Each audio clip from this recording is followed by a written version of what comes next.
Psst, psst. You. Hey, you. Yeah, I'm talking to you. Are you tired of the same old podcasts with the same old panels and the same old rhetoric? So am I. So come spend time with me, where you can have a laugh, be entertained, and learn something. I'm your host, Nova, and welcome to School of Thought.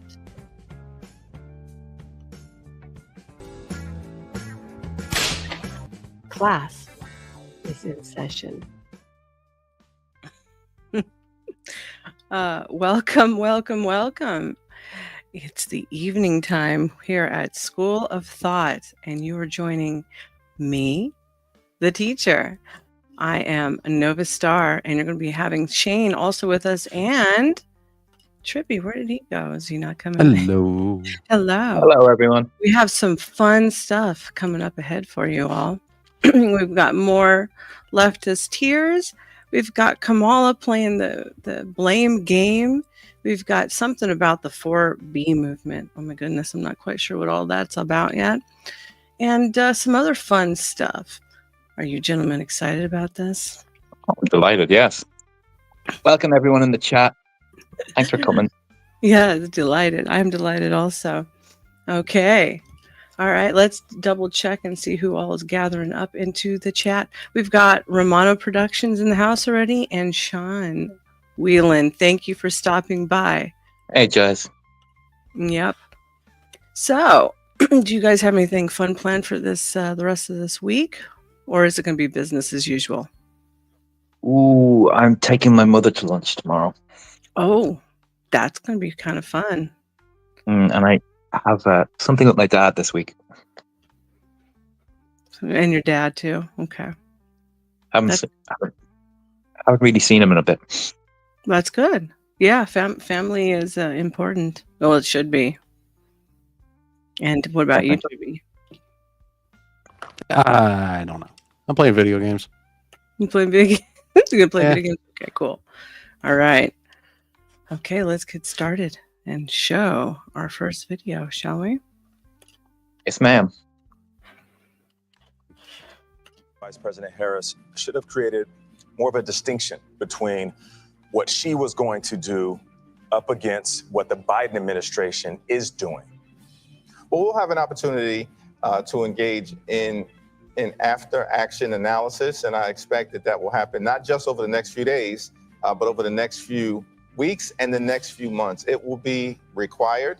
From our perspective as House Democrats, I think we're going to have a family conversation that needs to be clear-eyed, candid, and comprehensive to figure out what happened on election night. That was House Minority Leader Hakeem Jeffries discussing Kamala Harris's election loss this morning.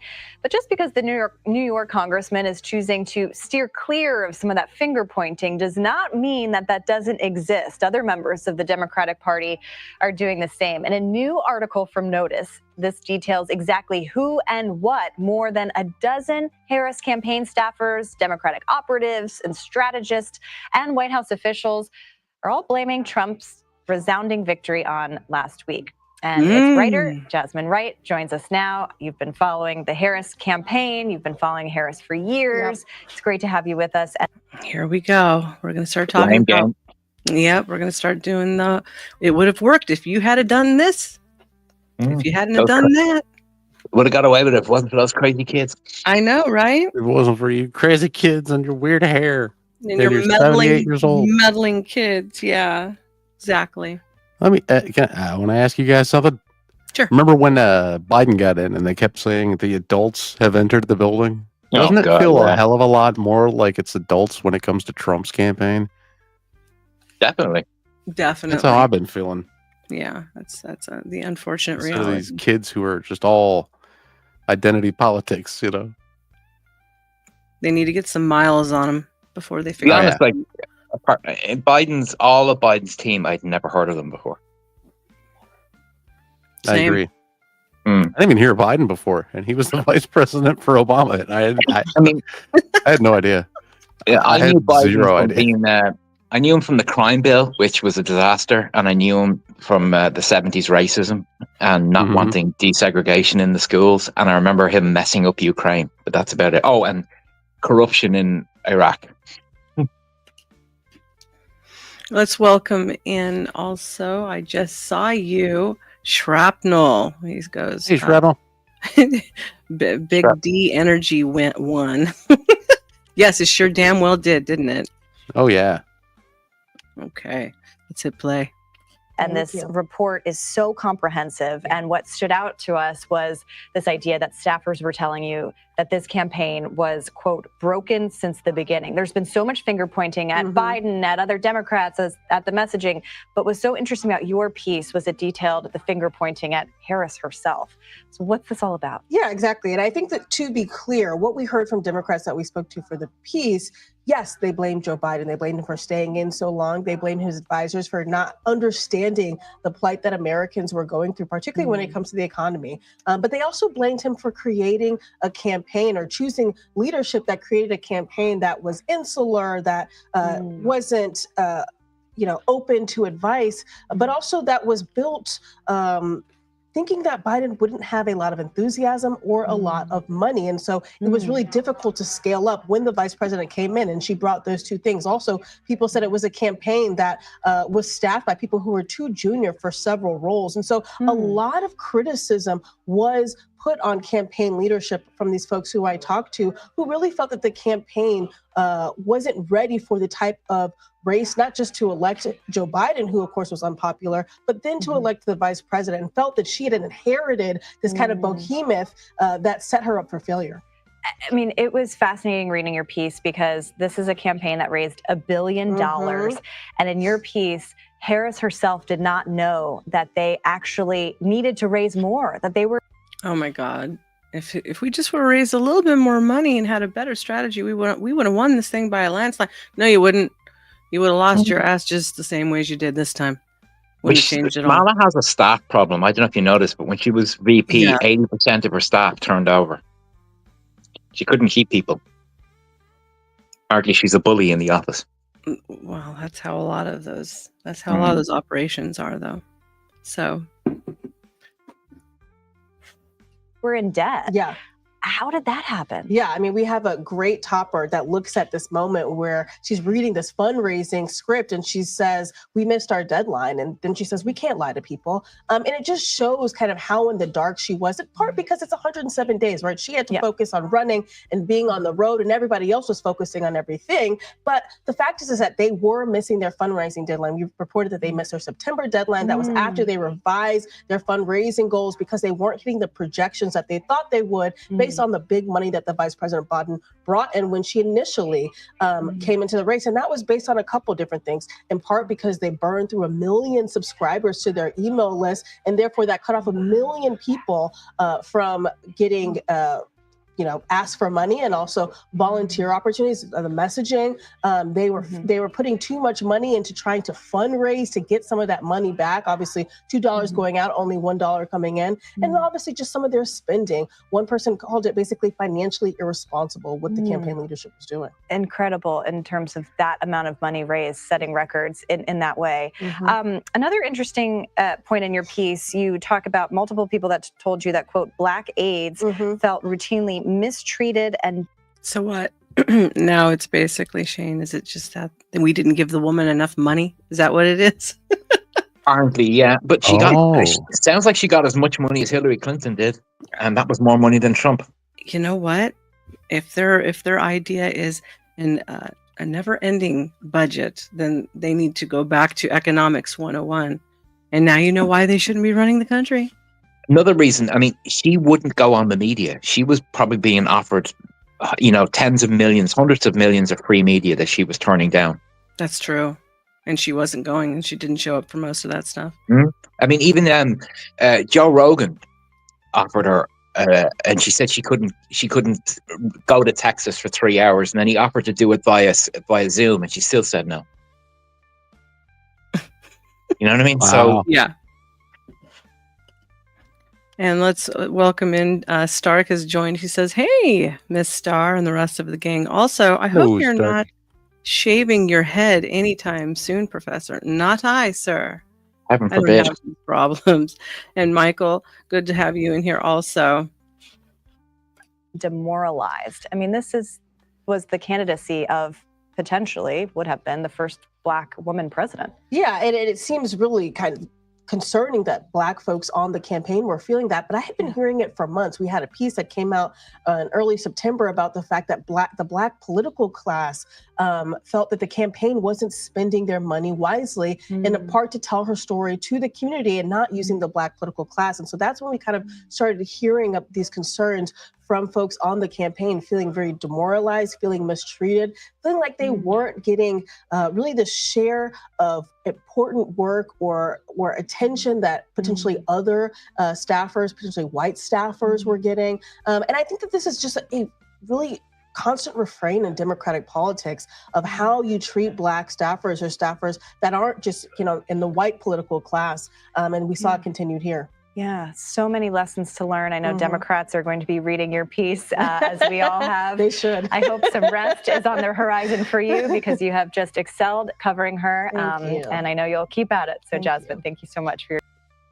Yes.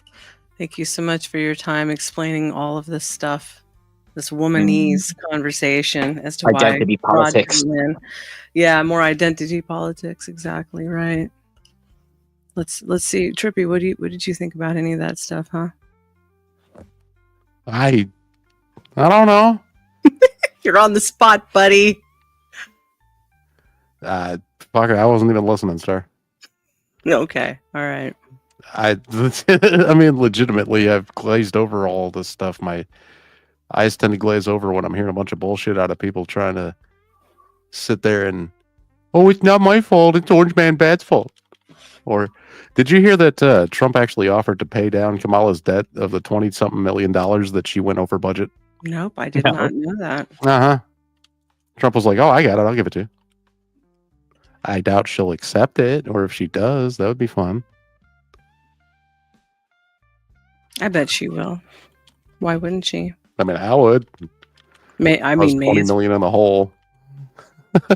I know, huh? And Trump gets to be white savior. Let's welcome Pete Fletch in. And hey, Pete Fletch.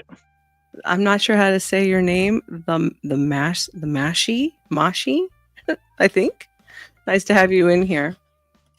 Emanating out of Mar-a-Lago, where Trump and his transition team are pulling in the best and brightest into rooms and asking them, what do you got? Elon Musk has a seat at the table, and he's spitballing ideas that have never been tried in government. He's been camped out at Mar-a-Lago and sitting in on hiring sessions. And Trump's drinking in Elon's ideas and stress testing them. Axios says the two billionaires are fusing into a new powerful governing media paradigm. Elon calls himself the first buddy. Trump's granddaughter, Kai, says Elon's already achieving uncle status.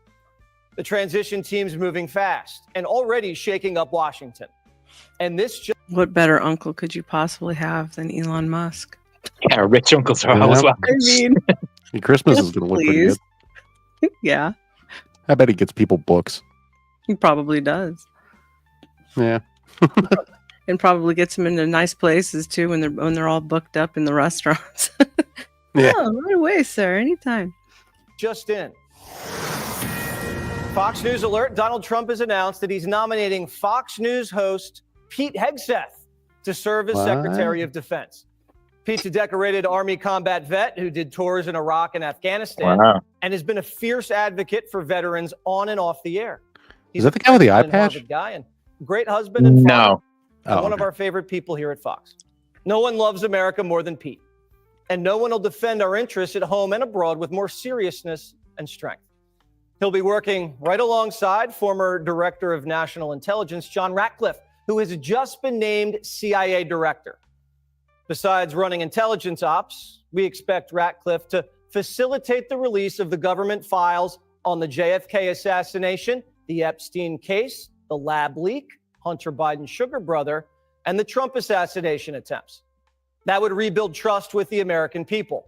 Now, I also heard a couple days ago that Roseanne Barr was looking to be the head of or a secretary of press, which would be phenomenal and funny as hell. Hilarious. But he wants to pull up that information and let me know if that's being confirmed yet or I not. think Tulsi Gabbard just got appointed to the cabinet.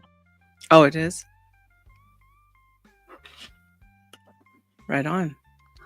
Don't know what position yet. Yeah, I know, right? Although I'm not sure if we can expect full transparency from a CIA director. We'll see. And this also just in. President Trump has just announced that Elon Musk and Vivek Ramaswamy will be in charge of dismantling government bureaucracy, slashing regulations, cutting wasteful spending, and just restructuring bloated agencies. These two will lead the Department of Government Efficiency, DOGE, D-O-G-E.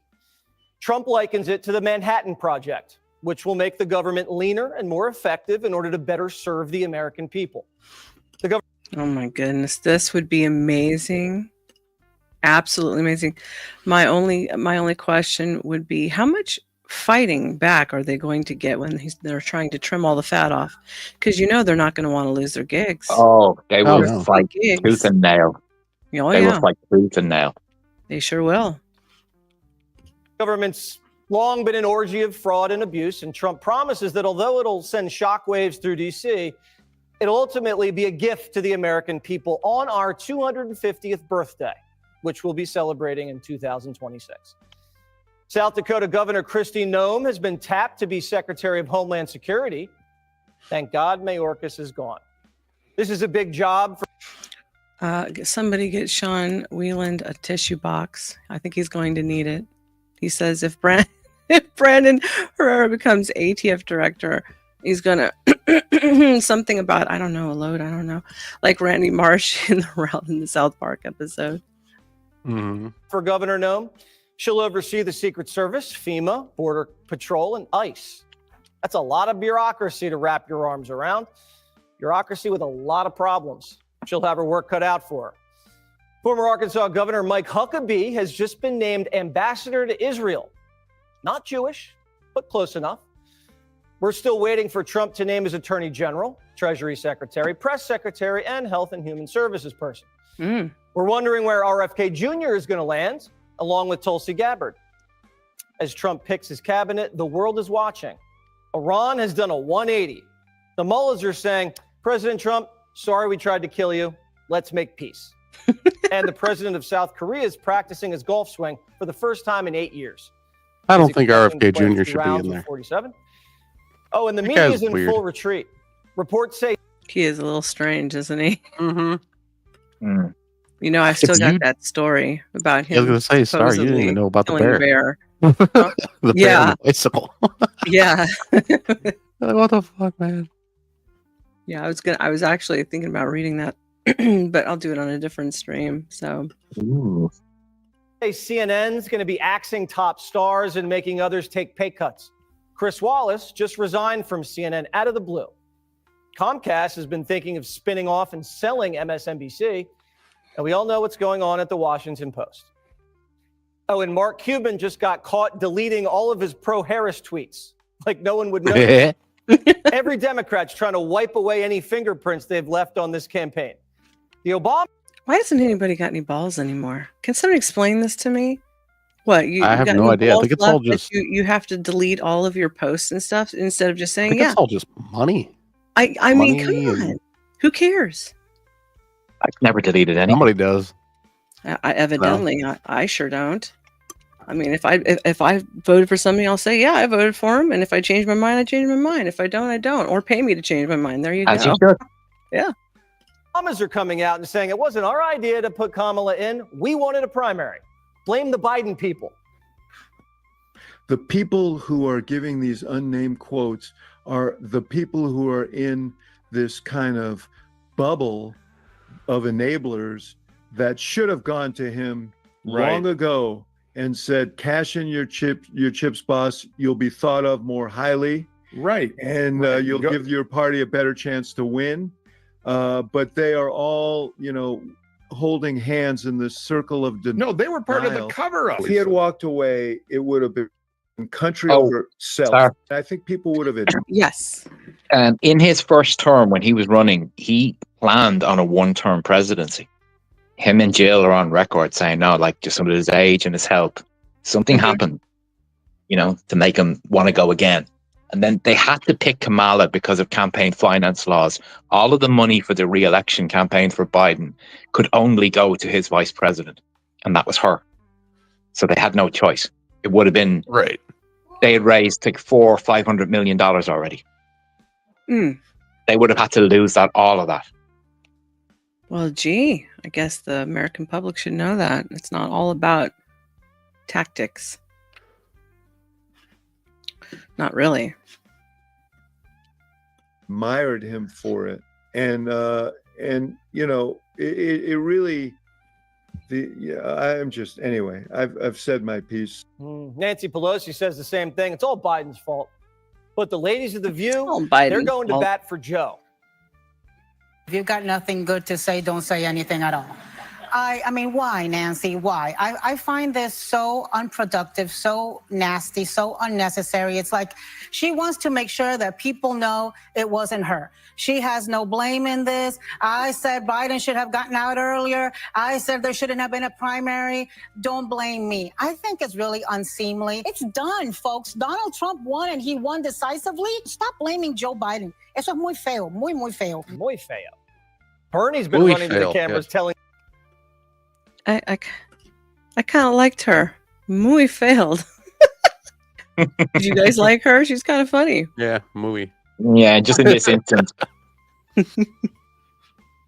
Everybody, I told you so. And now AOC's backing him up. She's calling Kamala fake. Personally, I don't. I think that a lot of voters really don't like fake people. And they're sick and tired of fake politicians. I mean, like so you? What I actually think is worse is saying something you don't believe. And then you lose an election, and then the next day you say all that stuff was wrong. I actually think what people are more upset about is someone was doing something they didn't believe and just saying something. Like, if you actually weren't about that life, why did you campaign as though you were? Everyone's running away from Harris. And why wouldn't they? She burned them for $1 billion and wasn't even close. Her campaign looks like one big fat money laundering operation. She was shaking down billionaires to pay millionaires.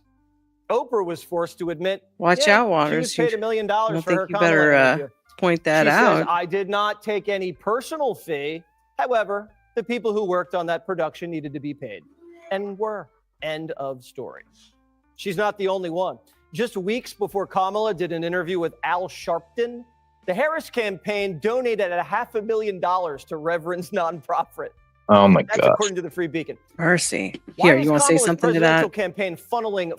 Here, say something to that one. There's no reason she should be donating money to his campaign if he's doing something for her. It's like pay for play. That's exactly what it is. In he the should be doing it as a party music member. Industry terms, that's called payola. What? He's a snake anyway, that guy. He is. Look at him. $500,000 to the National Action Network right before an interview with Al. The National Action Network. Why is a political campaign bribing Al Sharpton with charitable donations? Do you know what Al Sharpton does with money from his nonprofit? The Rev, in 1 year, spent $1 million on private jets and limos. It's a slush fund for the Reverend and his crew. It's been in trouble with the IRS for years for tax evasion.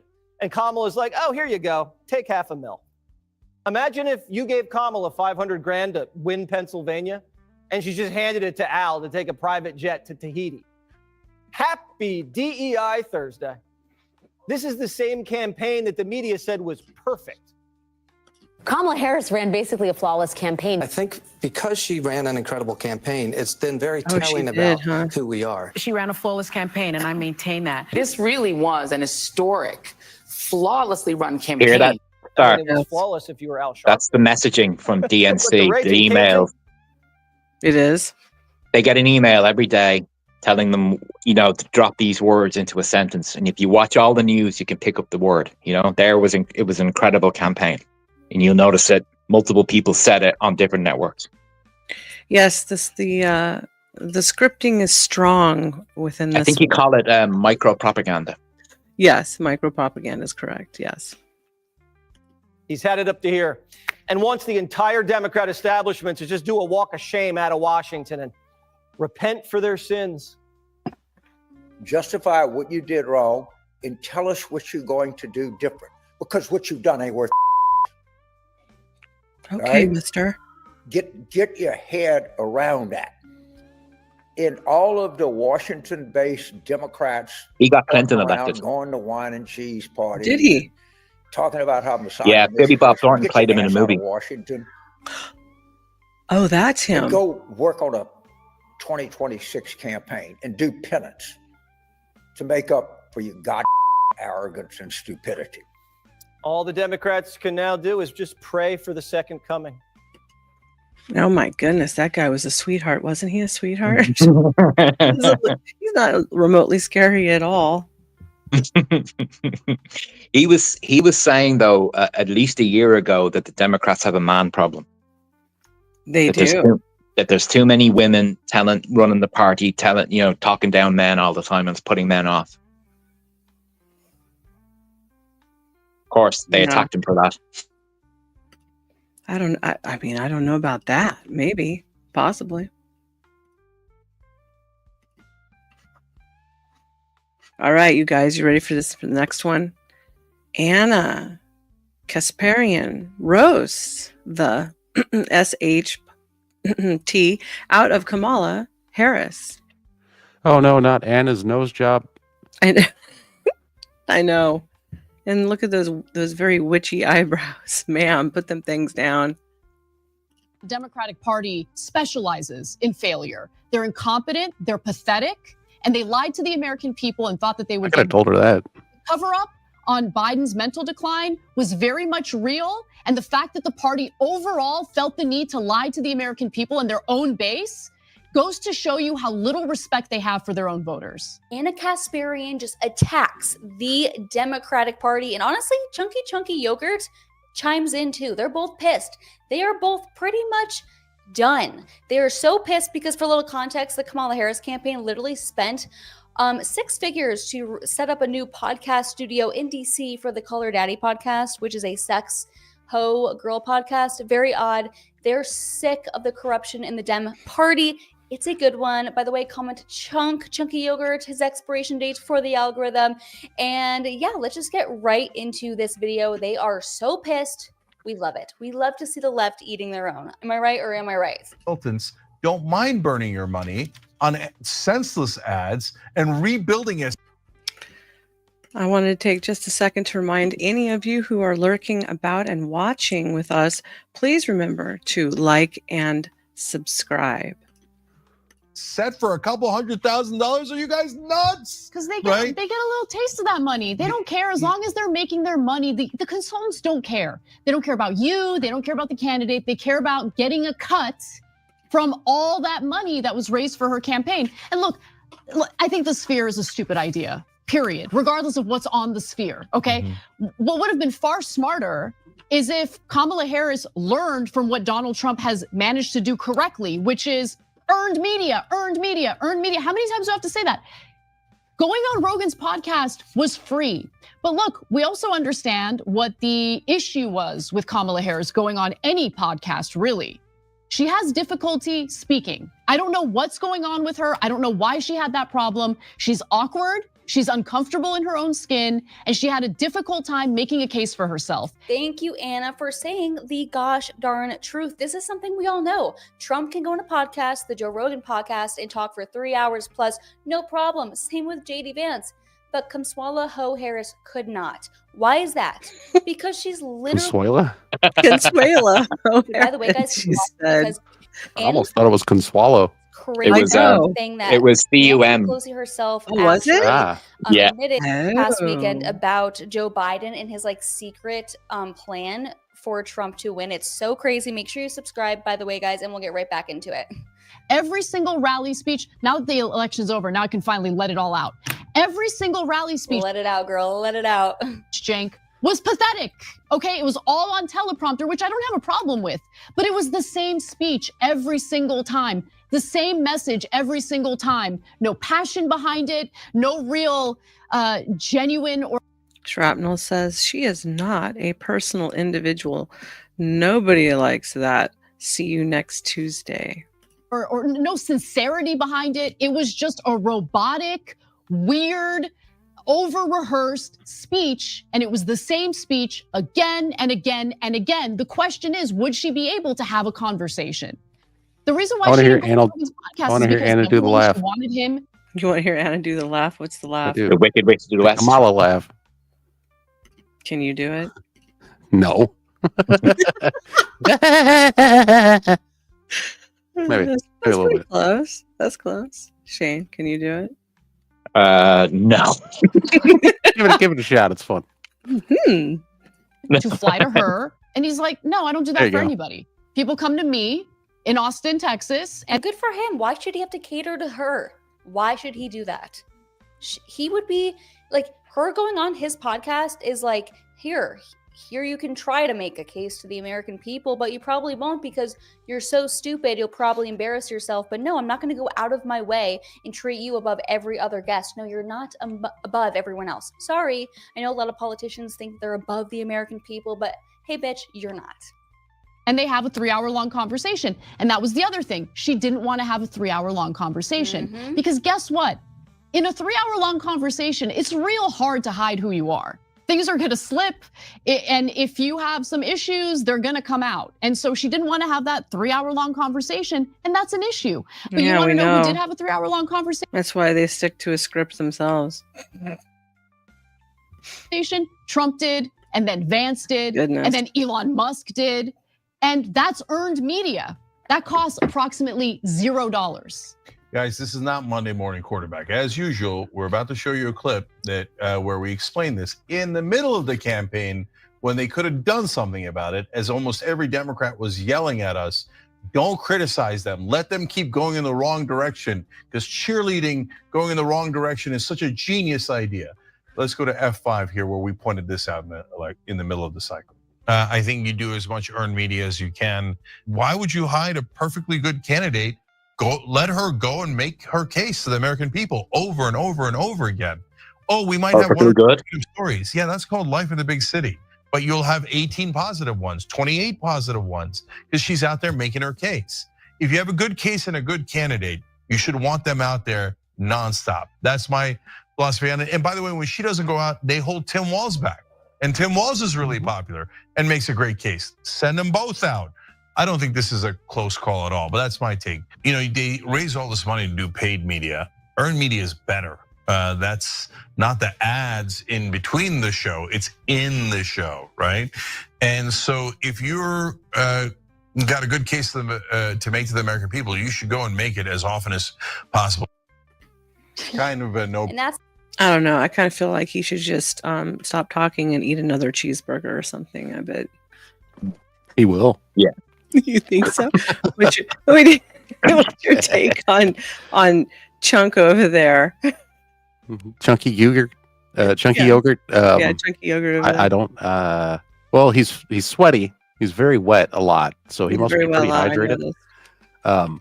I think he loves cocaine. And honestly, I think that's part of the problem. You going back? Wait, that's not it. That's just part of the problem. And go ahead, Shane. Something about Junk just disgusts me. He really is a disgusting creature.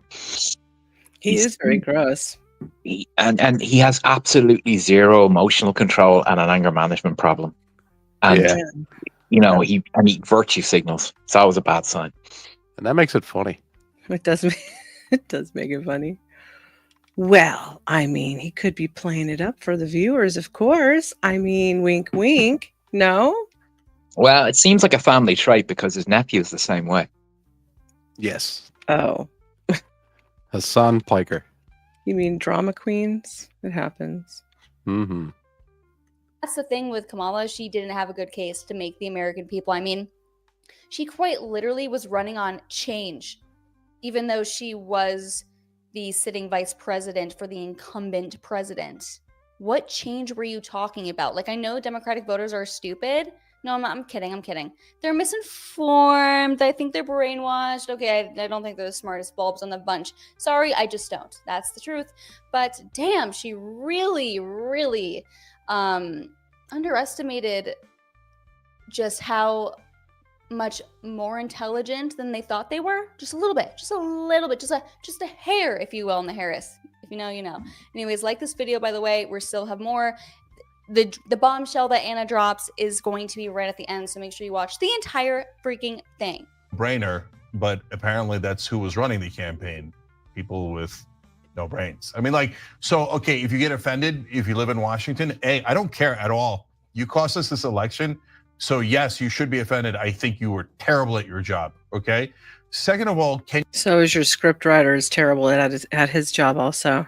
I mean, my God. You learn for next time. Don't give up hundreds of millions of dollars in free media because, oh, well, we're not sure a candidate can handle it. Then pick a different candidate. Do a primary where you test your candidates really aggressively and make sure you could find someone who can speak.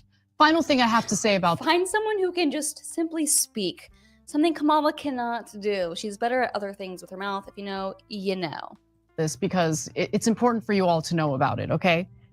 So we found out over the weekend, thanks to Nancy Pelosi's interview with the New York Times on their podcast, The Daily, that the plan was to get Biden to, step down from the re-election. By the way, this is the bombshell I was talking about. And if you're still watching, make sure you comment an orange heart for the algorithm and subscribe. Bid. And then they were all planning an open primary.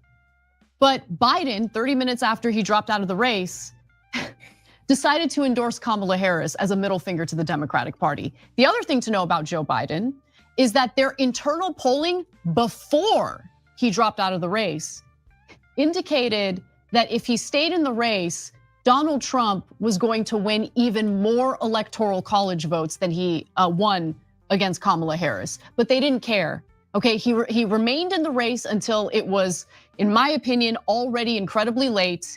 And so he set up Kamala Harris for failure. He set up the Democratic Party for failure. But I also want to be clear that the Democratic Party specializes in failure. They're incompetent, they're pathetic, and they lied to the American people and thought that they would get away with it. The cover-up on Biden's decline was very much real. And the fact that the party overall felt the need to lie to the American people Dang, I didn't expect that. Goes to show you how little respect they have for their own voters. All right, last two things. To back up what Anna's saying, Joe Biden does this as an FU, like, haha, now you're stuck with Kamala Harris. Brother, you picked her to be your vice president. I mean, you define failure. Oh, I picked such a terrible vice president, and I know that I would lose 400 electoral college votes and get landslided and absolutely destroy the Democratic Party and the country. But since you didn't let me do that, I'll screw you over by sticking you with the person that I picked who turned out to be terrible. Like, I mean, just why don't you just hang a sign around your neck saying, I'm a terrible person. Yeah, so this is insane stuff, guys. And by the way, today, Trump met with Biden, and Biden is literally smiling so hard. Watch this. He's a big fan.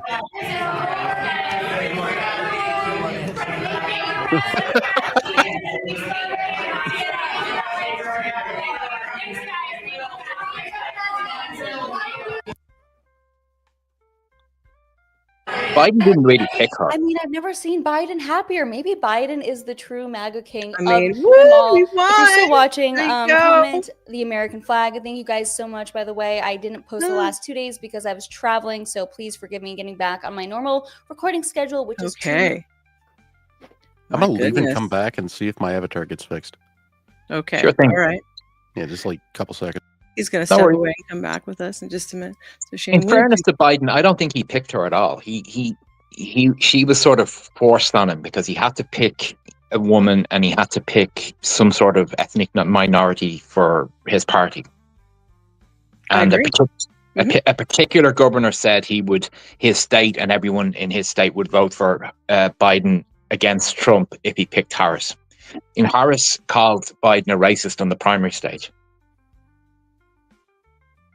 during the primaries, Yes, that's absolutely the truth. Okay. Trippycast just got back here. Let's add him back to the stage. Welcome back. No matter how loud I yell, you guys just can't hear me when I'm not on the show. I'm sorry that I can't hear you, sir. It looks like my avatar's still weird. Dang, StreamYards. It's still being weird? Well, on the stream, it's like my avatar's missing, but here it looks fine. It's been a little funny the last couple of days, StreamYards, hasn't it? Big time. Yes. At least this time, we're not going down in the middle of a broadcast, so... All right. I don't think so. Let's play Kamala's billion-dollar campaign disaster. Example of girl math on steroids. Now, if you don't know, girl math is the absolutely ridiculous yet totally logical way that women see money, the way that we spend and save money. Like, if you pay with cash, then it is basically free because... Do not speak for all of us. Thank you very much. Obviously, you already took that money out of your account. You save money if you add one more item to your cart so you can get free shipping. Or, this is my favorite example, if you return something to the store and you get a refund, well, that is basically extra free money. You get the gist of it. And it seems like Kamala and her campaign team also really got the gist of it because they raised $1 billion for her campaign and they still ended up $20 million in debt. Help me, I'm poor. And they expected us to trust her to run the economy. Before we dive into this, though, make sure that you like this video, subscribe to the comment section channel if you've not already, and of course, ring that notification bell to make sure that you stay up to date on all of our episodes. All right, so according to the Federal Election Commission, Kamala raised over $1 billion for her campaign, and according to their reporting, had only spent $900 million of it as of last month. But this week, reports started circulating on social media that she had ended her race, her abysmal race, $20 million in debt. Newsweek wrote about this, saying that they could not independently verify the debt figure claims, but this has been reported by multiple sources, including Politico's California bureau chief, Christopher Cadello, who cited two sources familiar to the matter. And then they said that Lindy Lee, an official on the DNC's finance committee, has branded the campaign a $1 billion disaster. And she also said that the Harris campaign was, quote, in $20 million or $18 million in debt. I mean, Kamala, you spent over $1 billion. It's not about money. It's about sending a message. You had every single celebrity endorsement. You had every mainstream institution, all the resources, and you still couldn't pull it off. I just think, pat on our back for sure, my friends. Now, obviously, when people started hearing about that debt, everyone started to ask, where did all the money go? How did they spend over $1 billion? Well, the majority of it was spent on advertising, which is to be expected, but they chose to advertise in very, very odd ways, like getting her name up on the Las Vegas Sphere.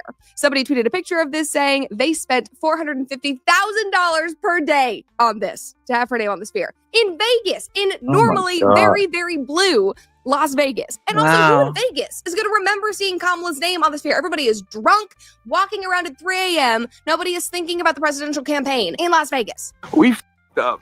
And the comments were just brutal, which obviously made my heart sing. Somebody commented and said, in Vegas, too, they are normally blue. She had to campaign that hard in Vegas. But again, it wasn't really that hard because all she did was put her name on the Sphere. Somebody else said, probably good that this is the first time I'm seeing it 5 days after the election. I mean, pretty awesome. Perfect timing, obviously. She's got a campaign staff that is firing on all cylinders, for sure. Another person said, imagine what they do with the federal budget. And that is the point that I am trying to make with this entire episode. Because this woman and her team were not equipped to bring our country back to financial prosperity. And all we had to do was look at her spending to understand that. Somebody on Twitter posted this meme with Jennifer Lawrence and said, fun fact, Kamala Harris raised $1 billion and her campaign is $20 million in debt.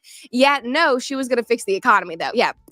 Exactly. Like, this woman should not be calling up the Treasury telling them what to do. She should be.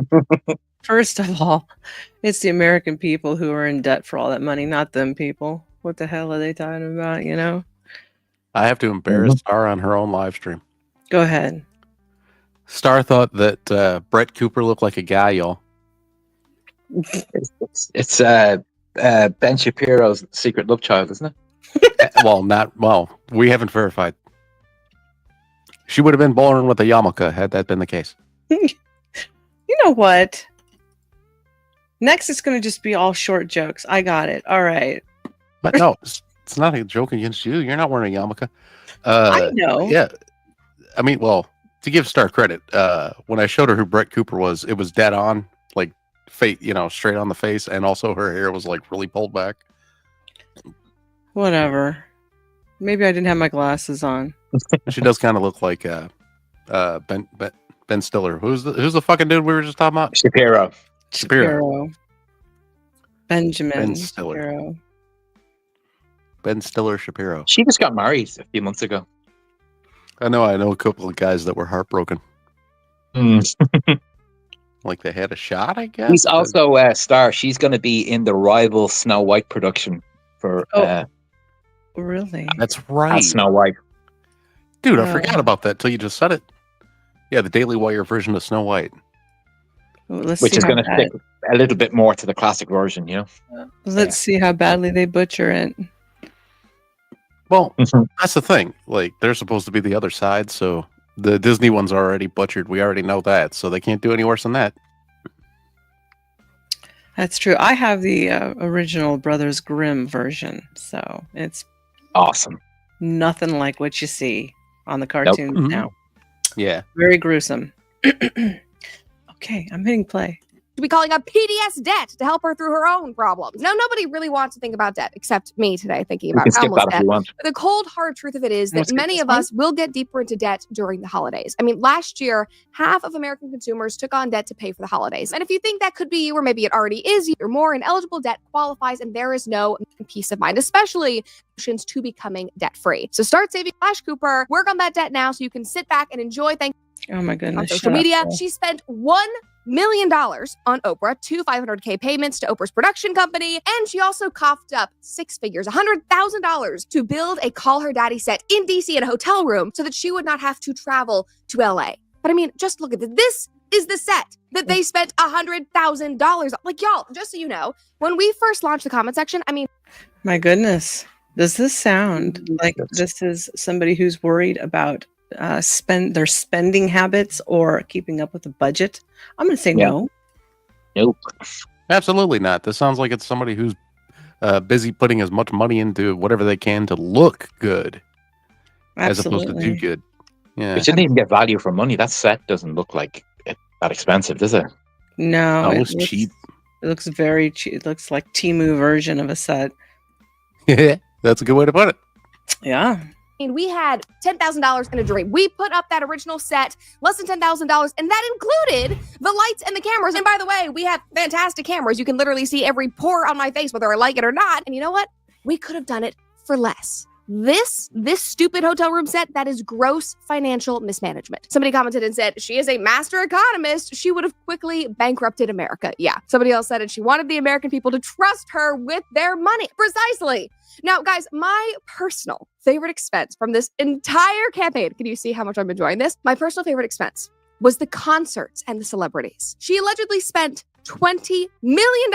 And based on the consistent numbers that I'm seeing, these paychecks looked like this. $10 million to Beyonce, $5 million to Megan Thee Stallion, $3 million to Lizzo, $1.8 million to Eminem, $1 million to Oprah. I mean, $10 million. Welcome back in, Michael. It's nice to see you again. What a waste of money. Everybody who's out there watching, remember to hit the like and the subscribe. What did you gentlemen want to say? She paid them. I thought they volunteered their time, like a celebrity endorsement. Like, oh hell no. Mm-mm. Did she name the amount of money that was given to Eminem? Because I think it was 1.4. Yes, it was a little over 1. Wow. What a dingus. Not he's a cheap lay, huh? Apparently. Yeah, he's very cheap. He's like, you'd think Megan the Stallion bothers me. A stallion is a male horse. She should be Megan the Mare. Megan the Mare. For Beyonce to walk out and talk for 2 minutes, allegedly. I mean, that was like the bait and switch of the century. I mean, my friend Amir literally flew to Texas because he's obsessed with Beyonce. He's a conservative. He voted for Trump, yet he got on a plane, stood in line for like 8 hours to see Beyonce perform like millions of other people. Beyonce walked on, I'm coming to talk to you not as a celebrity or... We want to welcome back in Ronan Travels, and you can visit his station also and podcast here on YouTube, which I do believe is also called Ronan's Travels. Nice to see you again and have you in here. Welcome back, Ronan. I'm Michael. As a mother. And then walked off stage. Bruh. $10 million for that. $3 million for Lizzo to fly in on her private jet and tell the world how Kamala was going to make America Detroit. I bet everybody in that Detroit crowd was like, ooh, actually, we don't really like living here. Maybe we should not vote for him. $5 million for Megan Thee Stallion to get up on stage and do this. What we talking about over here, y'all? Hey, if you love your body, let me hear you make some noise. Wow. And if you want to keep loving your body, ladies, let me hear you make some noise. Hey. Okay, I'm so bad. Also, there's other Sorry, angles. you know what? That's like, the first time low I've on actually her heard her butt, music. and she's just like jiggling. Same. I'm like, we don't live in a real serious society. The funniest thing in this situation to me is imagining Kamala backstage being like, please God, let this work. And then when the camera moves to her, she's like trying to do a fake dance. Meanwhile, I bet Tim Walz is like over in the corner doing jazz hands because that's all he can do. He's like doing high kicks and waving like this as they all twerk. Not a serious campaign. Not a serious campaign in the slightest. They literally spent $5 million to have a woman come up on stage and twerk. Wow. So crazy that did not sway the American people. American people who cannot afford to put gas in their car, who cannot afford to buy groceries for their children, to buy healthy ingredients to keep their kids from getting sick. Shocking that twerking on stage didn't sway them. Now, the other number that is incredibly illuminating is how much Kamala spent on her absolutely brilliant, effective campaign staff. Her direct team, her consultants, all of them. Over $582 million. $582 million for a staff of white liberal women and gay men who thought that twerking and Beyonce and contrived fake joy, a staff that is allegedly behind on receiving their own paychecks and is struggling to pay the vendors that they hired. But guys, that number isn't just staggering on its own. I mean, it kind of is, but it is even more staggering in comparison because Donald Trump, he only spent $10.4 million on his staff. $10 million. Wow. That meant that he had a leaner team. He was not relying on a bunch of outside agencies or consultants. He was spending his money on the product, not on the administration. And my mind first goes to our absolutely bloated, corrupt Department of Education, where the majority of our educational budget goes to the administrators in schools, not the teachers, not the students, but to the administrators who push pencils, who click-clack around, who bring in all this propaganda. I mean, that's where the money's going. That is literally what Kamala's campaign was like. But guys, that is not the only shocking comparison. Because while Kamala raised over $1 billion and still ended up in debt, Trump only raised $381 million. And you know what? He still came in under budget with more than $10 million to spare. I mean, who do you think is better equipped to be running the economy? A career politician who has made her life off of spending taxpayer dollars, or the successful businessman who knows how to run an efficient staff, who knows how to budget and spend and ensure that he still takes home a profit? I mean, the businessman. 180%. It's always going to be the businessman is going to be able to do a better job because, you know, America is basically running a business. It's filed just like a corporation.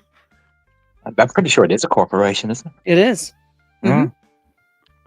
Answer is just abundantly clear, and thank God Americans saw that. But guys, the story doesn't just end there. Now, as Trump says, we do a little bit of trolling. We do a little trolling. It's called we do a little trolling. Because after he was informed about their unfortunate financial position, Trump did the most Trump thing ever. Just listen. He posted this on Truth Social, and he said, I am very surprised the Democrats who fought a hard and valiant fight in the 2020 presidential election, raising a record amount of money, didn't have lots of money left over. Now they are being squeezed by vendors and others. Whatever we can do to help them during this difficult time, I would strongly recommend that we, as a party and for the sake of desperately needed unity, do. We have a lot of money left over in that our biggest asset in the campaign was earned media, and that doesn't cost very much. Make America great again. I mean, you just know that Kamala and the Obamas are seething over this, literally calling them out for their financial incompetence. We have money left over, guys. Let's help you out. I mean, this is the man that their party has tried to jail and bankrupt, the man that they tried to get blocked and deplatformed off of every single social media site, the man that they literally called Hitler, who is now on his social media platform posting about how everybody needs to come together in unity to help them. I mean, Trump's back, baby. He's bigger than ever. He's offering to pay off their irresponsible financial debt just for the sake of unity. It is just too perfect. Again, Hollywood could not write something that is this exceptional. Now, I doubt that they'll take him up on this offer no matter how desperate they are, but they still do need the money. So guess what they did? Well, they reached back out to their email list. They are literally asking their voters for more money. They wrote, please let us explain. First and foremost, we want to acknowledge the fear, confusion, and sadness that many of you are feeling at this moment. For others, you might be looking for something meaningful and important to channel your emotions towards. If that's you, then we are asking you to make a donation to the Democratic Party. Here's why this request is so important. Now, they don't say we are $20 million in debt, but they say they need more money to fight Donald Trump. Yes, please send us more money so we can fight, aka clean up the colossal mess that we made while preying on your emotions and your pockets for the last 4 years. So any Democrats out there who are watching, if you voted for Kamala, do not send them any more of your money. They do not deserve any more of your hard-earned cash. They already take enough of it out of every paycheck. Let them figure out. Most 501c3s technically only have to give about 10% of anything that you donate to that organization. So if at any time you ever wonder if you spent several $100s towards an organization and you're wondering where all that money is going to, well, they only have to only allocate 10% to whatever is on the books is for the cause. Everything else goes into pockets and expenditures for that business. Their own problems. And there's one last comparison that I want to make, because everything that they're doing right now, it is just such a far cry from Trump, who literally, while in the middle of his campaign, repeatedly told voters, do not send me money if you can't afford it. Focus on yourself. I do not need the money. Please don't donate if you don't have money. Just watch this. You have to go vote, and whatever you can send, if you have it. If you don't have it, don't send. Please just take care of yourself. But if you have it, send it, because it's going to be all put to good use. We're going to take great commercials. Actually we put have to them good all use. over the place. You see Not it. to Lizzo But the shaking other her side ass. has a lot of money because they get it from groups that you don't want to know about, and we don't get it from those groups. So thank you all very much. I mean, his message was always take care of yourself first, because I know times are hard. We'll be okay, even if you can't donate. And obviously, he certainly was. Great message. Well, guys, I hope you liked that Did a video. great job. What was that, Shane? You said you did it. You get it. So that was a great message you sent. It was. Anything else you would like to add to that? No, I just think I think you're right. I mean, a career politician is the last person you want running your economy. Yeah, it's not who I want, that's for sure. Because let's be honest, that's all they ever do. They never get anything done but things for themselves. So The only people I've seen be good is either people who have been businessmen or people who have been like in the military and know how to organize things. You know, they're the only people I've seen do well. Yes. And Trippy, did you want to say anything before I move to the next video? I'm good. You're good? You guys Okay. stated it good. I'm good. You did. We're doing good. So here's another video. MSNBC dealt death blow after ratings nosedive post-election. Here is Joy Reid is down 54%. Stephanie Rule down 67%. CNN will axe top stars and layoffs that will see hundreds fired as ratings continue to tank. They could literally save $40 million a year if they got rid of these people.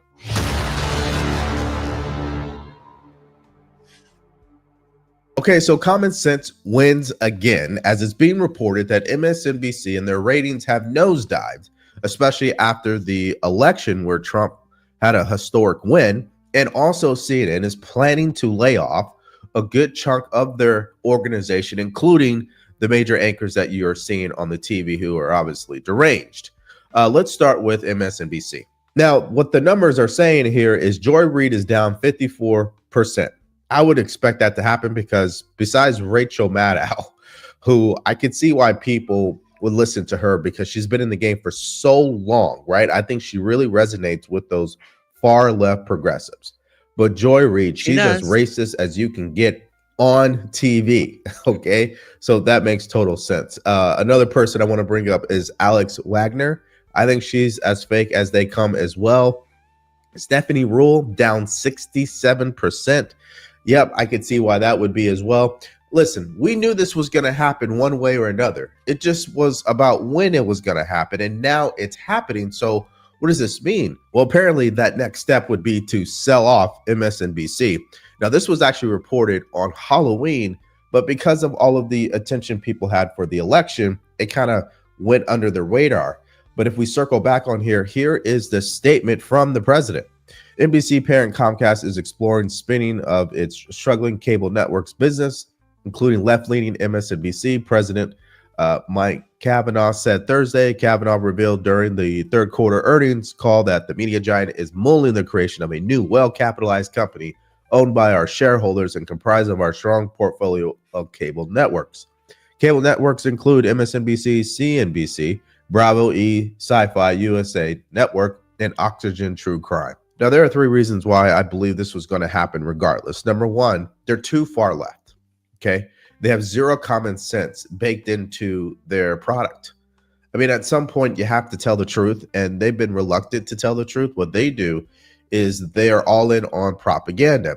It's a pure Project 2025 in miniature in Florida. And that kind of extreme, sort of extremist, right-wing, fascist type government in Florida, does that make it a more attractive place? And sooner or later, even your own base starts to get annoyed, especially when it results in a catastrophic loss, like in this election. So it isn't just happening with these major networks, it's also happening with influencers. I think everything is down for people on the left because they sold their base this idea that because Trump is so bad, he was never going to get elected, but then he did. So I think, and I've said this all along, and you and I've had this conversation, I think this race has been very stable since she got in the race.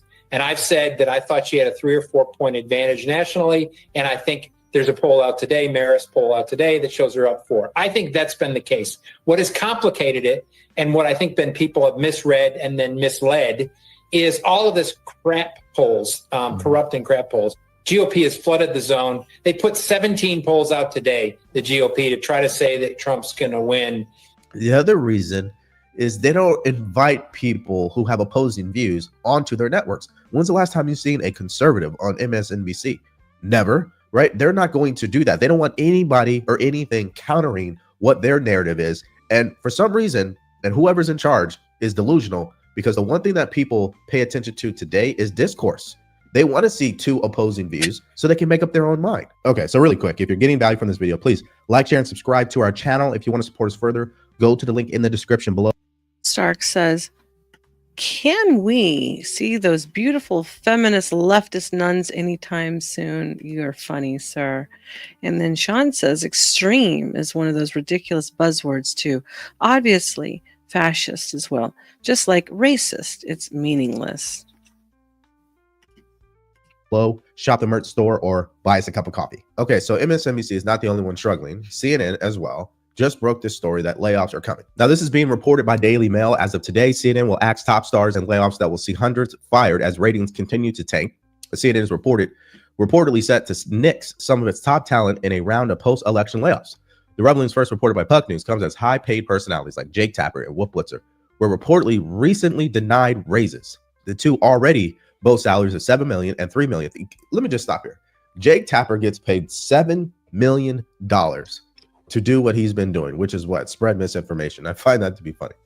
While stars like Anderson Cooper take home an annual of $20 million. Are we sure that's not a typo? $20 million? Are you kidding me? Caitlin Collins and Aaron Burnett also command huge earnings, $3 million and $6 million, respectively. They could literally save $40 million a year if they got rid of these people. Yeah. Because what's happened is their opinion, their personality, their grievance has become more important than the actual truth. So when they went to the Capitol and they were breaking into the Capitol, smashing windows, injuring police officers, why did it take? You know what I would like to see? I would like to see Trump go in and roll back that propaganda law that Obama pushed in 2012. That's what I would like to see. What do you think about that, Shane? I think that's a great idea. I think so too. Mm-hmm. Yes, bring back Obama. Bring him back. We can worry about who's voting for black or white. We can make everybody racist again. Oh yes, definitely. No, yeah, Shane. No, he never left. He never left. He was sitting in the basement. That's why Joe kept going back down there. The puppeteer. Yes, yeah. Joe. Or is to tell them to go home? I don't believe it did. Oh, let me pull it out. I have to pull it out.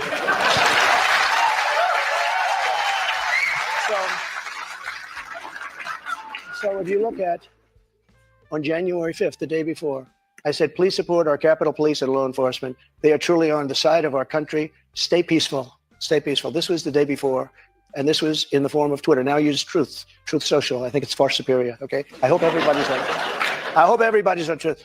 If you look, January 6th, this is before 2:30.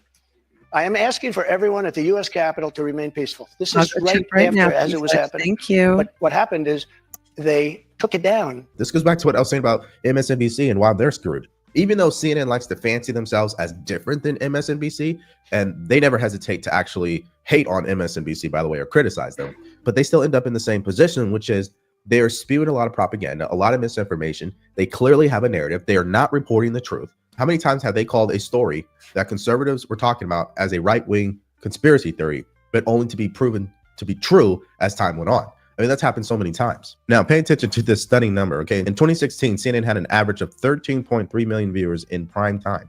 That means every single night during prime time, 13 million people are watching. Today, it's only 800,000. Now, to give you guys some perspective, if you go onto their YouTube channel, channel is getting more views than the actual cable TV shows. It's really embarrassing. All right, so check out this graph really quick. This is showing the total number of viewerships during the 2024 election. Fox News is number 1. ABC is number 2, MSNBC is number 3, NBC is number 4, CNN is number 5, CBS is number 6. Welcome in, Uncle Guns. Hey, Guns. Then you got Fox Business Network and News Nation. Adding insult to injury was CNN's struggle on election day, a day that 8 years ago would have seen a decisive ratings victory. However, following a Trump presidency, a term from the Biden administration, it lost to NBC in terms of ratings, something never seen before, as it only drew in 5 million sets of eyes that night. Meanwhile, MSNBC raked in 6 million, a number eclipsed almost twofold by Fox at 10 million. And this is why you also heard this story where Chris Wallace, he actually left CNN because he's seen the writing on the wall. Think about this. This guy's making $8 million a year, and he's leaving that behind to get into podcasting. All right, so my reasons for CNN's downfall, besides the obvious of what we discussed in this video, I think one that really killed them was that town hall that I already showed you guys with Caitlin Collins and how she treated the former president. That didn't just happen one time. That happened many times over, and it's actually one of the biggest factors to why Trump gained so much respect and support in this past election. Secondly, their impression, how they come off, is very snotty, meaning we are these journalists, we work for CNN, we went to this university, so we know better than you. I mean, that's the energy they give off when they're speaking. So this is a great day for common sense. We are glad that we're hearing that ratings have nosedived. I think it's been a long time coming. We've seen this writing on the wall, obviously. My channel got almost 60 million views over the past 30 days. That's way more than what CNN is doing. And I didn't go to Yale. I didn't go to Harvard. Not incredible. It's because people appreciate common sense, okay? They don't want someone acting like they're better than them. And I just think it's good timing that this is finally happening. So why don't you share with me in the comment section below your 3 reasons on why these ratings have gone into the... And what do you gentlemen think? Why do you think the ratings have gone into the trash? Well, because these people do what he just said. They talk like they're better than you. They act as if people that don't believe the things they believe are uneducated. They sit there and, oh, Miguel, he's doing so bad in there. They lie, and it's discoverable lies. Like, you can easily find the shit now. They haven't adapted to the internet existing. So they don't think anybody can fact check them at home and shit. And they've been wrong so many times on too many subjects. That's true, and it builds this misconception of elitism, you know, but that's the appearance that they want to give anyways. I heard a study that, I don't know if you know that, in American polls, like Congress is never very popular, but media is less popular than Congress. Oh, I didn't know that. Wow. Like 90% disapproval. Holy crap. It's like lawyers, right? Yeah. Low on the popularity. Okay. Now we've got another one. Kathy Griffin, she's at it again, blames Taylor Swift for election loss to Trump. I don't know. I don't know that I could say the Swifties will be coming for her. The Swifties are coming for her. Poor girl. She better start running. It was a terrible night last night. It was a terrible night for our allies in Ukraine. Guess what? Cry, boy. Someone who voted for him, too. You just cries a lot. Yeah. I'm in another country. I don't know how this is happening. Wake up! Now! Just so we're clear.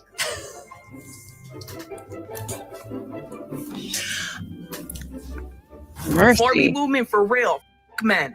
all of you. I think if you voted for Donald Trump, you're ugly. Y'all are broke as I'm going to get drunk today, and I'm going to act like an angry black woman because I'm fucking angry. I'm not coming back. I'm never coming back here.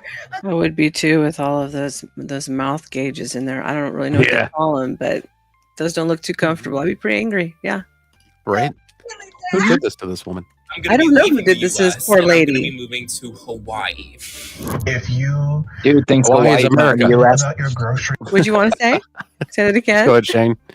That guy thinks Hawaii is not in America. Yep. Yeah, unfortunately. Maybe he should think about where Obama was born. Mm-hmm.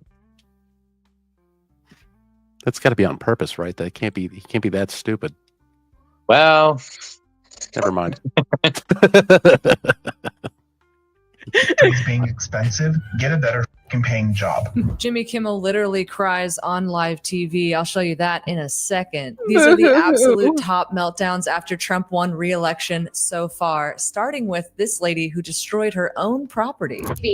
Oh, gosh. Do it. Broke the TV. Oh, she's one of those. Really? I'll pay for a new TV. Can I take it? Come on. Do it. I'll buy it. Woo! I feel like this is the female equivalent of dudes breaking their TVs after their football teams lose. It is. Okay, so since Trump won the election, we're Wow. cooked. Yup. I'm going to be leaving the U.S. and I'm going to be moving to Hawaii. So we'll see how it goes. What a retard. And I'll update you guys. Stick a fork in it. The education system in America is done. Forgive me for being a little emotional here, but what the is going on? People in the future are going to look back at this time and they're going to be like, what the happened? Because we were progressing. When Obama got elected, I really feel like we were progressing. We were going in the right direction. But then Trump comes in and he gives a voice to the voiceless. He gives a voice to the criminals, to the racists, to the white motherfuckers who want to be back on top. I don't want to touch another man with a 10-foot fucking pole. Ladies, where are we going? Ghetto. 4B movement for real. Fuck men. Fuck all of you. And fuck you ugly dumb bitches who voted for him too. You guys are a piece of shit. You guys have internalized. Honey, I don't know how many men are standing in line to try to touch you anyways. Mm-hmm. Yeah, I don't know many women that would like her either. What about you, clown? You think they're standing in line around the corner for this broad or what? Oh, there's probably about as many men standing around the corner for this woman as for Shane. You know.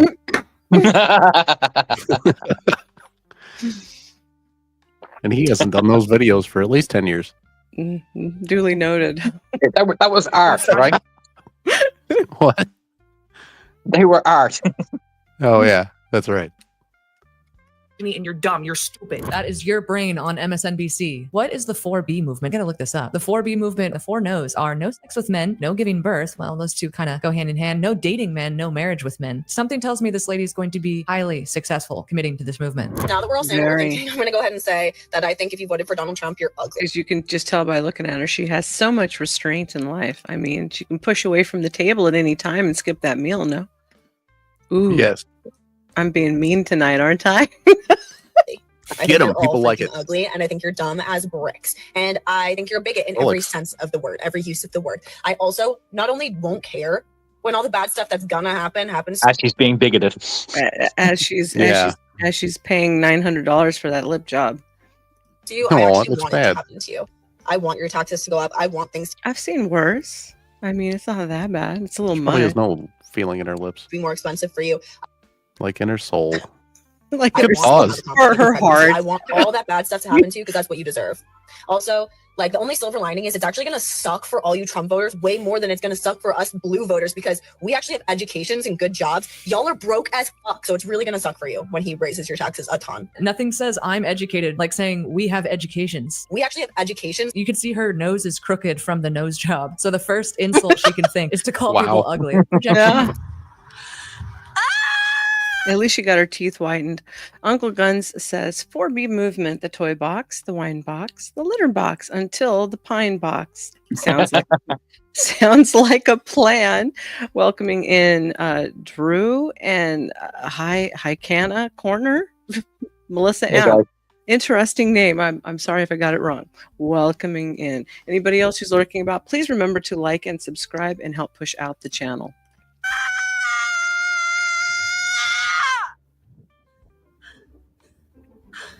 Okay. Yep. She may not have let it all out. Away from people to scream on camera. This X post alone has over 1 million views. How does this not go without saying? But white people, white women especially, at this moment, do not go to your black, glad she's not your a white indigenous, your immigrant, your queer, your trans. Do not go to that person in your life that you feel is a little bit more oppressed than you are, because obviously you're feeling fucking oppressed, and ask for like help with it. I don't care how you voted. I don't care how fucking hard you worked. This lady's very angry. You're not an exception to this. Just so we're clear. She needs a mirror. Yeah. Like, is she aware of that? These faces she's making is very ugly. Do you think? I don't think so. Maybe. Probably not. I'm thinking no. I thought it couldn't get too much more reasonably worse today in the spectrum of my emotions towards people who look like me. But then you go and do something and totally fucking blow it out of the water. Okay, Wow. someone needs to Good call eyes. 911. I think Okay. this lady's having a stroke. Those eyeballs. I thought they were going to just like kind of pop out of her face. I'm going to get drunk today, and I'm going to act like an angry black fucking woman because I'm fucking angry. I'm mad. I'm upset. I'm angry as fuck, bro. I'm angry. I'm hurt. My feelings are fucking hurt. We always finish my last. feelings we are always hurt? come fucking Oh, last. who fucking hurt? Everybody, Yeah. even our own fucking men. And you, because mamas be black. This shit is crazy. Y'all got black ass You say daughters. mamas be black? I think that's what she said. Yeah, Mamas it's be black. just for the record, I love my mom, but I don't take political advice from her. There you Hey, I go. want to welcome to the stage Ronan from Ronan Travelers. Ronan. How you Hey, doing? Ronan. Hey, what's up, Trippy? How you doing, Nova? I I'm can't doing see okay. the name right now, Shame. but Yeah. excuse me. How you doing? How you doing, brother? I don't So, as you've been watching some of these kind of lefty feminist meltdowns, what do you think about it? Give me your unfiltered thoughts. You don't really want those, Nova. You know. You're right. I do know. Okay, give me the PG version for safe YouTube. I think these women are a little psychotic and neurotic. I think they're way delusional in the reality of what really happened during the election. And unfortunately, they can only be disappointing in themselves. They propped this woman up to run. They basically forced this woman on the Democratic Party. Mhm. You know, if they were the proper committee that they should have been, the DNC should have had their best and brightest ready to go. Regardless if Biden stepped down, they should have had other candidates besides for Kamala as the de facto stand-in for Biden pulling out. How does that happen? You get what I mean? I do get what you mean. Mm-hmm. Gentlemen, thoughts on what he just said? Oh, he's right. Yeah, Dead right. He's absolutely correct. All right. We'll watch these stupid broads have meltdowns some more. Let's go. I'm angry as fuck. I'm going to get drunk and cause a problem. At this point, I think people just want an excuse to get drunk and high. It's like St. Patty's Day is a long way out. Thanksgiving's coming up, but you got to be around family. Got to maintain composure for a little bit until the turkey's done. 6 years. I have to Six cope. years. It took us 6 fucking years to get a citizenship. I know people. I know some people need more time. I know some people don't ever get their citizenship. But we worked so hard for it. She worked so hard for it. I was just a kid. We came here because she wanted a better life for us. She wanted a better education for us. She wanted for us to have a better future. And now this is all gonna be taken away because of. Holy cow. She needs Holy help. cow. All right. These broads need to learn a little bit of self-regulation on their emotions and grow the hell up. Okay. Yes, they do. Yeah. Let's stop acting like babies and toddlers and pull our big girl undies up and get on down the road with our life. Give me a break. What do you think, Ronan? That's real. I mean, it's not the end of the world. No, it's not. Military guy, fought for the rights for people to be able to vote and voice their opinion. And hey, the American public had voiced their opinion, and Donald Trump won. You know, get over it. Get ready for 4 years of having Donald Trump, and get your party in order so that if you feel like you got a better candidate, get them ready to go. I mean, Donald Trump literally campaigned from the moment he lost until now. He did. He But absolutely. it is the end of the world, Ronan. We're all gonna die. They're gonna take away my right to do the thing with the baby. They're gonna.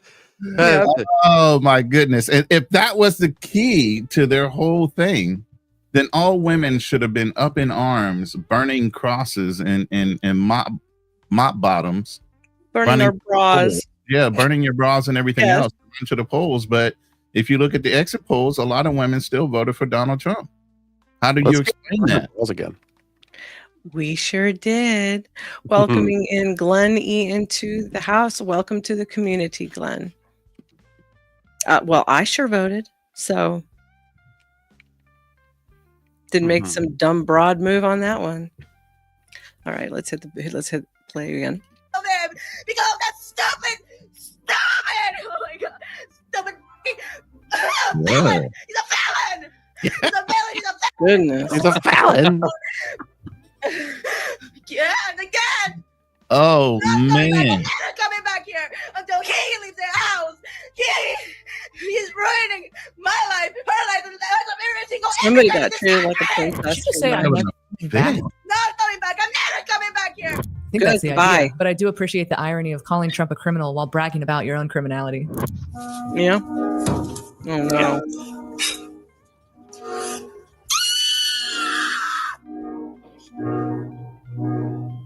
It was definitely higher pitched than I was expecting, considering her girth. I'm done crying. My sadness is over. My anger has set in. I am a very petty person, and I am very proud of that. A little bit about myself, actually. And so I say this in the most disrespectful way possible. I don't care if you are my family. I don't care if you are my friend. I don't care if we've been friends our entire lives. You can literally go fuck yourself if you voted for Donald Trump. If you are so sad about your groceries being expensive, get a better fucking paying job. Is he kidding? He has no friends. Get a fucking education. Do something, because you are fucking stupid. And I hope you go jump off of a fucking bridge. Oh, hey, come on now. Too far, bro. That was nasty. Just like his educated choice to put that thing in his nose. Here, let me What was it? knock on the door with it. See at the end there. It's too bad he just got done crying because he apparently got fired and might have to cry some more. Knowing that I woke up, bitch, it's not about a fucking month. Fuck that shit right now. Knowing that I went to bed, You went to bed and she was already a loser. What are you talking We're about? waking up Yeah. to this man. I don't know. Literally, you're 4 points of fucking weight. Not only shows me how What time did you go to bed? 6 o'clock? Yeah. Wake up, Awesome. you're aware of that. Good. It not only shows me how Say that She had to again. get her hair did. What time did she go to bed? 5:30, 6 o'clock in the afternoon? Because by 9, 10 o'clock, she was already done. She was cooked. Mm-hmm. Mm-hmm. racist this country is, misogynistic. Y'all, we're at the point where I'm convinced y'all do not want to get ahead. Y'all had y'all glory fucking days in the back. Y'all hate to see a black, a Latino, anybody that's an LGBTQ plus, a woman being happy doing shit on her fucking own. Because to wake up and seeing it being that close, and I'm seeing comments where people are like, I'm in another country, I don't know how this is happening. Wake up! This is fucking America, and this is sad. Jeez. Everybody, any person that I still follow that has voted for him, I'm not even gonna say what my thoughts is, but trust I will be acting on my thoughts. And I know this, I might lose some brand deals for what I'm about to say. Brand deal. But every black person Brand deals. that I've ever seen that said I'm for Trump in She's this got brand current deals? state, every Latino, I guess she does. every non-white male, let's keep it what it is. I need an I agent. pray to God. If Me too. anybody out there has got an I agent, know deep down that's why I'm crying. The repercussions with Trump. and recruiting new YouTubers, I definitely. Yeah, we need ads. Star needs them. You need them. I need them. Yeah, we do. Sponsorships. It's If fun. she's got a- Yeah, sponsorships. Man, I need to know. Let me in on the trick. Yeah, I Yeah, know. like, Kidding. what the fuck is the trick? Just TikTok, maybe? I don't know. We're all talking about TikTok right now. All right. That's funny as hell. if Anybody in the chat he gets gonna help us elected, out? it's going to be crazy for all minorities and anybody that's not matching or ever seen the dollar amount that he's ever seen in his life. Later. But I pray to God Exactly. for anyone that voted in this election, that's a minority that doesn't even have the same mindset as Trump. Whatever them, I mean. I'm more disappointed in the fact that she doesn't know how to spell disappointed, but it's a tricky word. I like how she takes so long to get to her point because she basically wants to threaten people with violence, but doesn't want to lose her brand deals. Trump also got the biggest share of the non-white vote for any Republican candidate in this century, but these people have been stuck in a loop since 2016. All they do is repeat the white supremacy, blah, blah, blah line. It's getting really boring after a certain point. I'm very bored of it now. Self-made says Colt 45 gives brand deals minus Billy D. Damn. Are you bored of it? The mental illness is strong with this Bono lookalike. I'm feral today. Feral. I'm If not you see me, scared keep of you at all. Do not make eye contact. She's so not Do not scary. square up at me. Don't act like you know me. Like I want to eat. Like Agok. I voted for Kamala, but like I want to eat them right now. Like I want to take Yeah, a eat the bite rich out or of those whatever. glutes in a bad way. I legitimately can't tell if someone is angry or horny, but I'm scared. Let's be realistic. And of Wait, course, Shane, the did you say Trump she's going to do a election meltdown was- Republican mukbang? Like she's going to be eating Republicans? Maybe. Republican mukbang. Look at this. Look at this crypt right here. I like the paper herself. Oh my god. What's about to come out of this person's mouth? You know, No. it feels like only yesterday she was holding a fake Trump head covered in blood. I know, which back in the day was been considered a terrorist threat. You Oh, know? she got a visit from the Secret Service. Good. Maybe she needs another one. Let's see what she has to say now. It's out the one and only, the great Kathy Griffin. New and improved with so much lip filler she can barely talk. Okay, you know what? We're going to keep fighting. And, Trump will crumble. I mean, he's not looking too healthy these days. And then President Neither are Vance you. will be terrifying and horrible because he's as crazy as Trump, but he's smart. So, and the way things are going in this country, it could then get reelected. We could have President Vance for 8 years, which I kind of wish some of my friends had thought about yesterday that weren't voting. So now we're paying the price, and freedom isn't free, and we've been free. Really? And technically, we're still a democracy. Nope. The inauguration is going to be a shit show. Gays, you may not be safe. So to be gay in America, From what? loves trans. They're obsessed with trans people. Covering the whole To be gamut, LGBT my in America goodness. is not going to be a safe The thing. fear is real. The fear mongering is So- real. Yes, it To be a is. woman in America will be even less safe than it already is. So How? take care of each other, have plans, make sure you know how to gather support if you're afraid to walk down the street. Why would you What? be afraid to walk? I have Get more no politically clue. active. Me neither. Not sure what's going to happen in my lifetime, but the kids will figure it out. And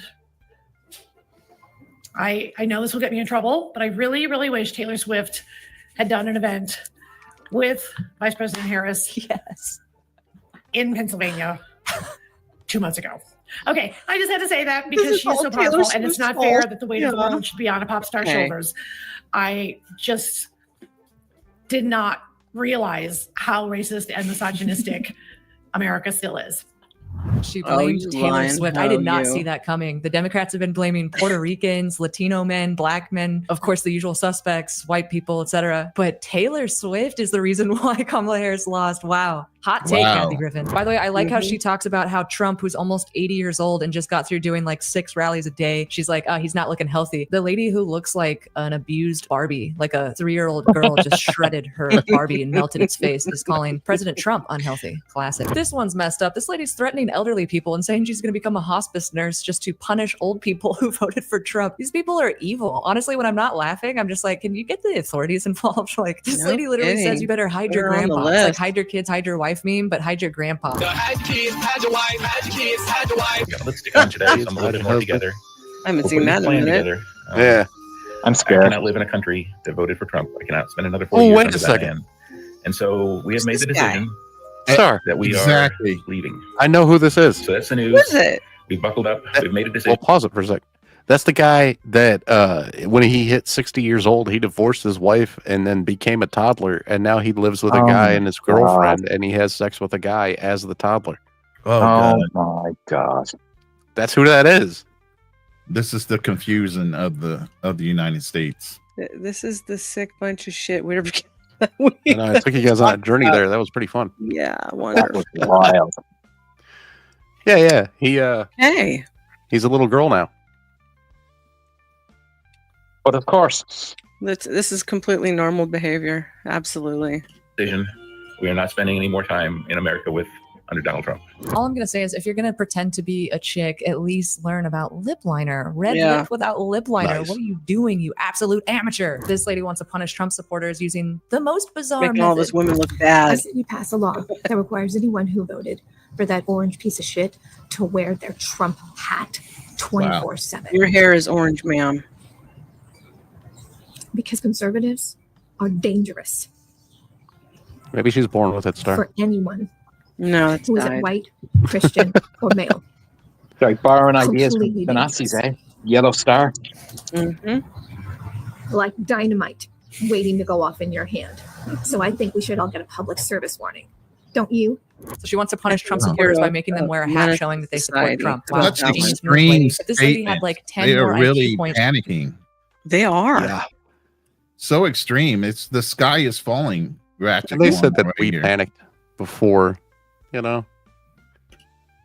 They're like, oh, all those Republicans are panicking about Biden. It's like, and now I think you guys are showing your true colors and have been for quite some time now. She might ask herself, why are they not all wearing their hat? What did you want to say, Shane? I'm sorry. Oh, the mask slipped a long time ago, I think. Oh yeah, it has. Long time ago. It's openly, currently, in deep blue cities. They're You just feeling looking to spicy? fool You the guys feel kids. spicy? Because I That's what do. they're doing. Right. I don't know how to use this thing. Let's see what happens. Is that a manscape? I Why like is this that. cutting Serious? off hair? I'm gonna have to cut it shorter than that. Does it? Good video. I think that this is too. It's getting hair. Yeah, she's right. Yeah, cut it. Here we go. Have I given up on America? Yes. Also given up on coloring this hair because, right? Coloring my hair, having my hair be long and luxurious, all that shit. Being skinny, being hot, being all the things that the patriarchy wants us to be. Because clearly, they don't give a shit about us. And I'm talking Is to she you skinny too. or hot? I don't Those think of so. you ladies who have the internalized misogyny required. There has been. Minorities who are so scared of a woman in power that you'd rather cozy up to the white man just in case some crumbs fall off his plate so that you may eat from them.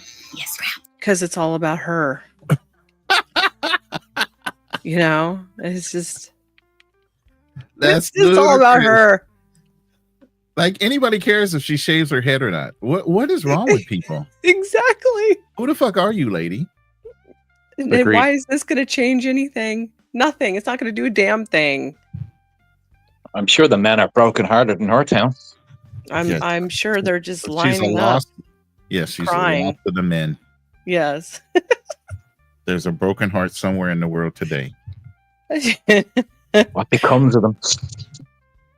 Well, Ronan, you What know they do. becomes of the bro? It's a singing Ronan, string you now. know they say that there's an ass for every seat in the car business, right? In the used car business. So, you know, she's there somewhere in that used car lot. Go pick her up, gentlemen. Somebody does. Hey, somebody out there really wants her.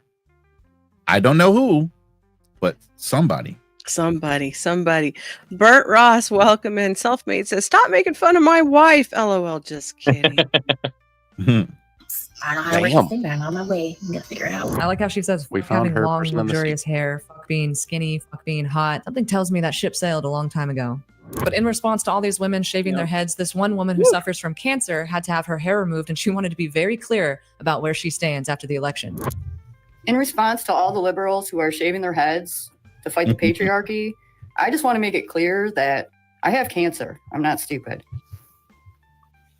So she shows her Thug Life Donald Trump shirt. Say a prayer for this woman. Let's hope she fights it. Let's hope she beats it. She's going through cancer, and she's infinitely more mentally stable than any of these people I've shown you. That didn't go the way we had Damn hoped. straight she Not at is. all, or expected.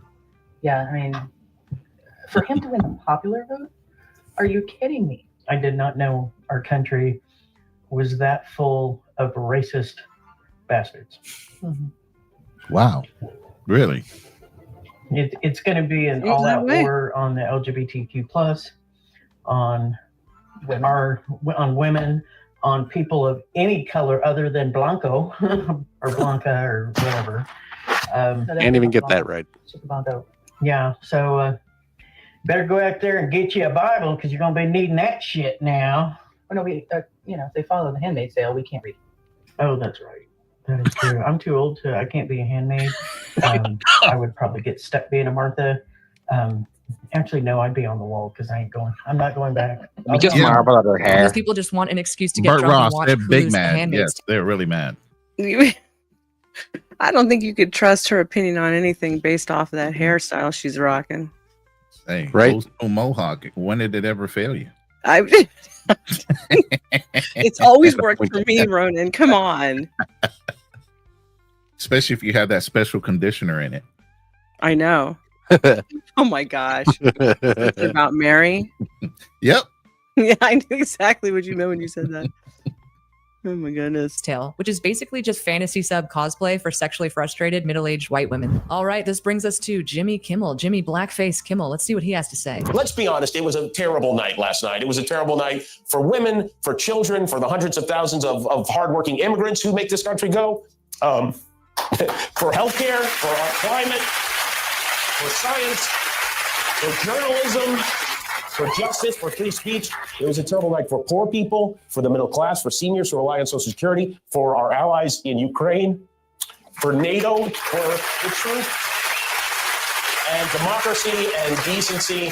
And it was a terrible night for everyone who voted against him. And guess what? It was a bad night for everyone who voted for him, too. You just don't realize it yet. Nothing brings a tear to Jimmy Kimmel's I'll eye cry quite more. like the prospect of billions of U.S. taxpayer dollars not being funneled to Ukrainian kleptocrats. As of a decade ago, it's been Democrats trying to cut Social Security, whereas Trump is trying to protect it from being bankrupted by illegal immigration. More of the same degenerate lies, but now with extra salty tears. But this is just the tip of the iceberg of embarrassing post-election meltdowns. I am genuinely concerned for a lot of these people's mental health because they believe so many lies. I mean, Trump made massive gains with non-white voters, more massive than Nixon in 1960, the biggest gains for any Republican candidate this century. Many of these people were actively calling for violence, harassment, etc. against Trump supporters while hoping that the economy crashes, while hoping that climate change destroys the earth in a year. You have to at some point just feel bad for these people for being lied to for so long and for being the last, 20-30% of the population that believes the lies and has actually affected their mental health. We can only blame the fake news and the deep state unelected bureaucracy controlling both parties that oppose Trump. Stay sane out there, everyone. I'll catch you on the next one. Oh my goodness. All these self-loathing, self-hating crackers out there.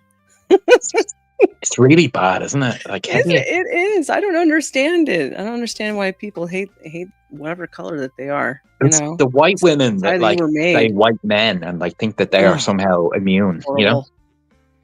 Yeah, it's horrible. All right. Do you guys have anything you want to say about that as I queue up this next one? Because they got me loaded up on this one. No, I'm good. You're good. You're good. Okay.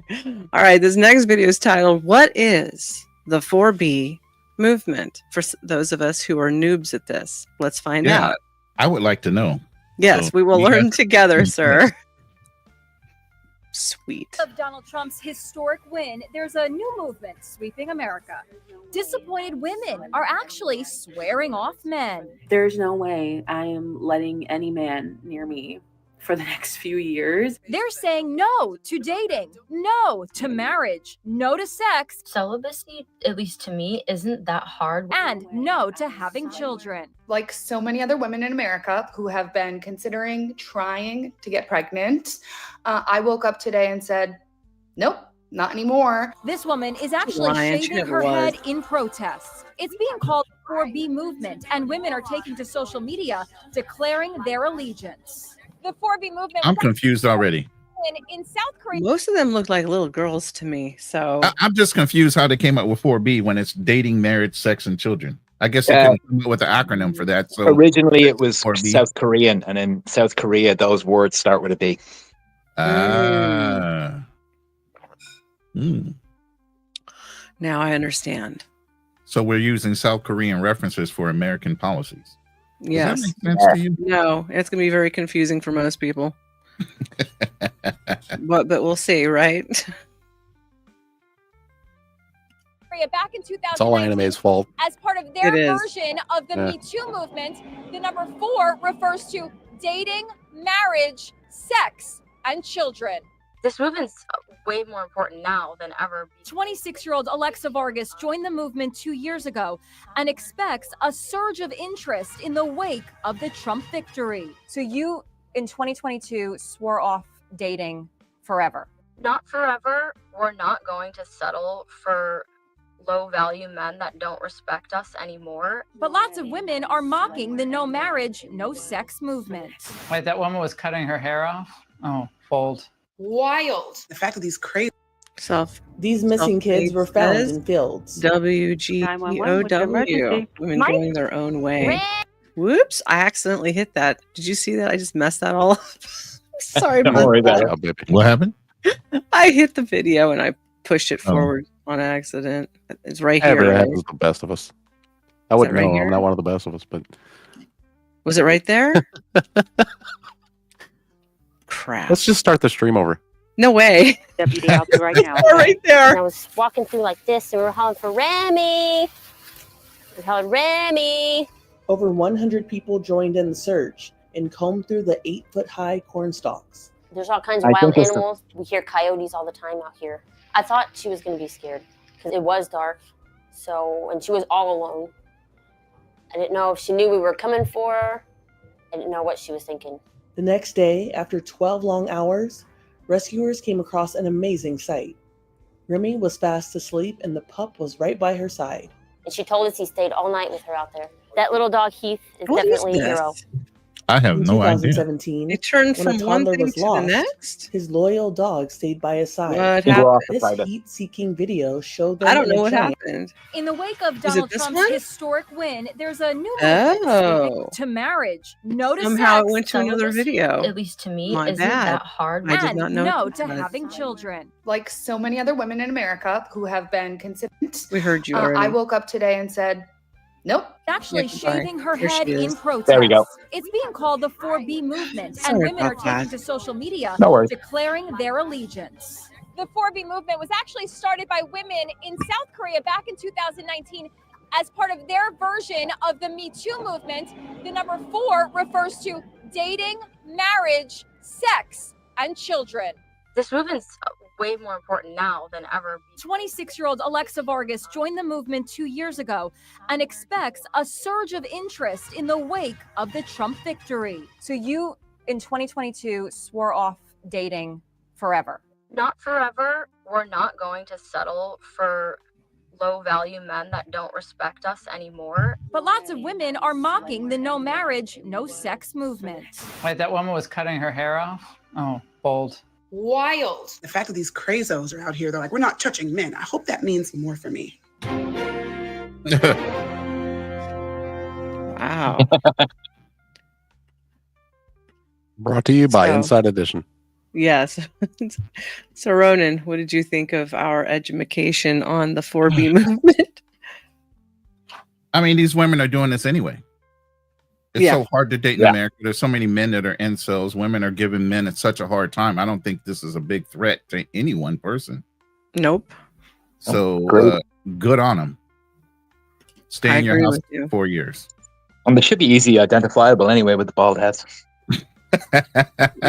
Yes. True. Excuse me. Sean Whelan says, sexless women vow to stop having sex. Oh my, yes. Mm-hmm. People I who think it would already work put better if themselves they on stopped. the- Go ahead. Oh, I was gonna say I think it would work better if they stopped shaving the downstairs.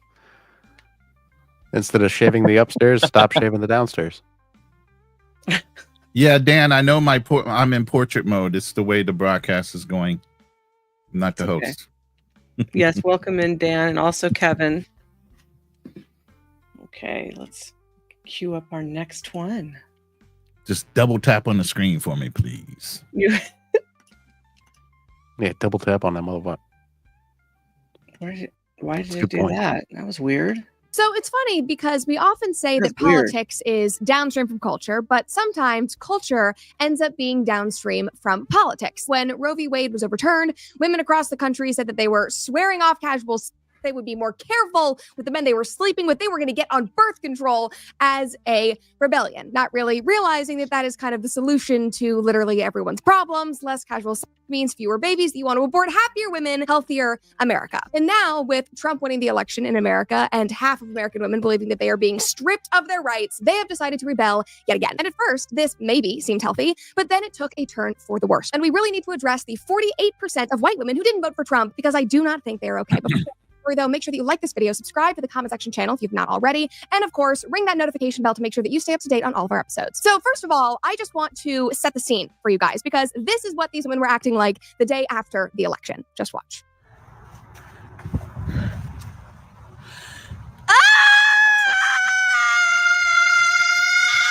So she captions this and recommends finding a quiet place screaming into the abyss today. And here's another. I'm not speaking to men today. If a man speaks to me, I'm not speaking back. Great. Oh, Excellent. brother. It's hard to believe, but are you aware that nobody gives a shit? So obviously they are not doing well in the slightest. But you know what? Like I said in my episode about why I voted for Trump, they're angry. I understand. They wanted Kamala to win. It sucks when your candidate does not win. We all went through that in 2020. They are being dramatic, emotional women per usual. We'll just let it blow over and then we'll get back to business. But then they kept going. And next, because they were so angry at men, they started posting about how they wanted to, decenter the patriarchy from their lives. And if men were going to vote to take away their rights to have abortions, which again is not happening, then they were once again swearing off sex. Wow, what a revolutionary idea. I've decided that cigarettes don't count today, and I honestly might go get a tattoo. But I also have decided that for the next 4 years, I am going to abstain from schmex with men. As a woman, my bodily... The lie she tells. My way to exercise sovereignty over that. So I highly encourage any other women that are single and care about... She's doing her civic duty by having sex with the men in the village, I guess. I don't know. The fact that she's standing there saying that she's not going to have sex for 4 years. Oh my God. Yeah, I know, right? Not going to happen. No way. She's totally lying. Rights and still fighting for our bodily autonomy to do the same. If you need somebody to cuddle or hold your hand or give you a kiss, I bet you one of your girlfriends will do it, okay? And you don't even have to really be gay, okay? It's okay to have a lot of platonic love for the next 4 years. I mean, the first thing that comes to mind is that lesbianism is about to absolutely skyrocket. They are the real ones that are profiting off of this. But anyway, here is another one. All I have to say is good luck getting laid. Especially in Florida. And I said this in a previous episode, but women are going around screeching this online. Not every man is only considered with getting laid. So good luck to you. It's probably better that you're staying abstinent. That is a good thing for you mentally. Not all men care. This girl posted another video that was very similar. She said, if men won't respect our bodies, they don't get access to our bodies. Okay, this is why this is actually a good thing. You're abstaining from sex because you do not want to risk getting pregnant with somebody that you're not ready to start a family with. You don't want to sleep with a man who does not respect your body. Ladies, keep it up. This is fantastic. This is exactly what you should be doing. I know that you think that this is some sort of protest, but come on, you are literally helping everyone. Stark says cucumber prices are going through the roof right now. Oh, wow. Some guys said women on here are... I guess that is the cheapest option, right? It is the cheapest. Go buy it. Yeah, just get a cucumber and a condom. Ew. I'm just saying, you want to practice safe sex, right? Yes. Okay. I'm just, You want to practice safe sex, yes. Threatening to stop having casual sex and warning us that they'll start making sure their partners align with their values. How is the entire culture fixing itself from this one event? I can't explain it. Another person commented and said, every few years, the feminists reinvent traditional values and act like they discovered electricity. I 100% agree. But the thing is, this never sticks. Another person commented and said, am I the only one who remembers 2016? This has happened before, and the women did not, in fact, fix themselves. Yeah, they tried this in 2016, and after the high of the attention wore off and everyone moved on, they went back to normal. They tried after Roe v. Wade was overturned, and guess what? That did not stick either. And they're doing this so that they can get attention and feel that moral superiority that they so desperately require. And you might be thinking right now, okay, Brett, it's ending here. They're going to do this. They'll move on in a few months, but no. Well, think again! I mean, maybe they realize that they can't do the same thing they've done 2 other times before, so now they're actually adopting something that we've talked about in previous episodes, which is the Korean 4B movement. And this is why I was so excited to do this episode, because I love when things overlap and we can do a callback to another episode. But basically, TLDR, feminism is rampant in South Korea. Their birth rate is plummeting. Nobody's getting married. Nobody's having babies. And feminists really made this worse by creating the 4B movement, which means no sex with men, no dating, no marriage, and no children. And many of these women make that their full-time job, so they can also add no money to the list. They literally mooch off of their fathers, which just makes it even more comical. Anyway, women in America have adopted this movement. Here's a few headlines. No dating, no marriage, no children. Interest grows in the 4B movement to swear off men. Boycott men. South Korea's 4B movement gains traction in the US after Trump's win. Trump's election has women swearing off with men. But the thing is, guys, American women couldn't just stop there. They needed to feel special. They needed to do something that was unique and just a little bit different. So they decided to start shaving their heads to put their own spin on this movement. Just watch. I woke up this morning feeling spicy. You guys feel spicy? Because I do. All right. I don't know how to use this thing. My favorite thing is that she keeps trying and it never works. Off hair, being skinny, being hot, being all the things that the patriarchy wants us to be. And I'm talking to you too. Those of you ladies who have the internalized misogyny required to do what you did. Thank you. Minorities who are so scared of a woman in power that you'd rather cozy up to the white man just in case some crumbs fall off his plate. So that's the only reason I voted for Trump, Wow. because I have internalized Yeah, she's a misogyny. I'm so sweetheart, afraid huh? of a woman of color being in office, and I want some crumbs from Donald Trump. Give me a break. You're not even trying to understand why 52% of women just like you voted for Donald Trump. You don't even want to think about it. You just want to shave your head and move on and say F this, which she continues to do throughout the entire video until the end. Stop having sex with men. Stop talking to men. Divorce your husbands. Leave your boyfriends. Leave them. They don't give a shit about you. And I promise you, come over to the side. I will bake cookies. I will shave your head if you want me to. How did we go from Britney Spears shaving her head to that being like, oh my gosh, she's really having a mental breakdown, to now this? I mean, if she didn't make a good girlfriend to a man, I'm sure she'll make a great girlfriend to us ladies, right? You know, Misery loves company. I always like milk and cookies after an event. You know what I mean? Do you smoke after these events? Depends on, you know. I can be. Sometimes you got to check and see. Yeah, light up a cigar or something. Yeah. Some kind of celebratory thing, yeah. Shane, you there? Misery loves company. Yes, we do. Yes, we totally love company. Being some kind of female empowerment rallying cry. Did we forget what happened 20 years ago and what we all thought about it? Like, how has this changed so quickly? Now, I know that there is a real psychological term for this, but this entire thing just screams, I'm unhappy, I'm insecure, and I want other people to feel as unhappy and insecure as I do. Like, she's literally urging women to leave their husbands, to leave their boyfriends, to be single and happy like her. I mean, she'll bake you cookies, she'll cuddle you. You just need to leave men and shave your heads and not be hot and skinny, because obviously all of that is terrible. I'm sorry, this is not a woman who wants the best for other women. A woman that genuinely wants the best for other women would be telling them about Thrive Cosmetics, which is exactly what I'm going to do right now. Thrive Cosmetics beauty products are certified 100% vegan and cruelty-free. They are made with clean, skin-loving ingredients, high-performance and trademarked formulas, and unsurprising standards. It's easy to see why their bestsellers have thousands and thousands of five-star girl bossing to the max. Here's another. And this is the only thing we have left to control ourselves. Oh, man. You're so dramatic. I mean, what is this person in the back hiding your face? You're cosplaying as oppressed. You're hiding somebody's face. You're sitting there. You're so somber. There are literally women across the world who are getting married off at 9 years old. Those are women, girls that are getting married off to middle-aged men at 9 years old. Women who are literally publicly executed because they show their hair in public. Women who cannot get medical attention. Women who cannot go to school. And you're sitting here on your little TikTok app shaving your head because you want to seem like you're oppressed, because that gives your life value. That is what all of this is. Why are all of these middle-aged women, again, like, this seriously screams, I need to feel important and relevant again, and I need to make other women, especially young women, feel as miserable as me. Like this poor girl. Like, what is this actually doing?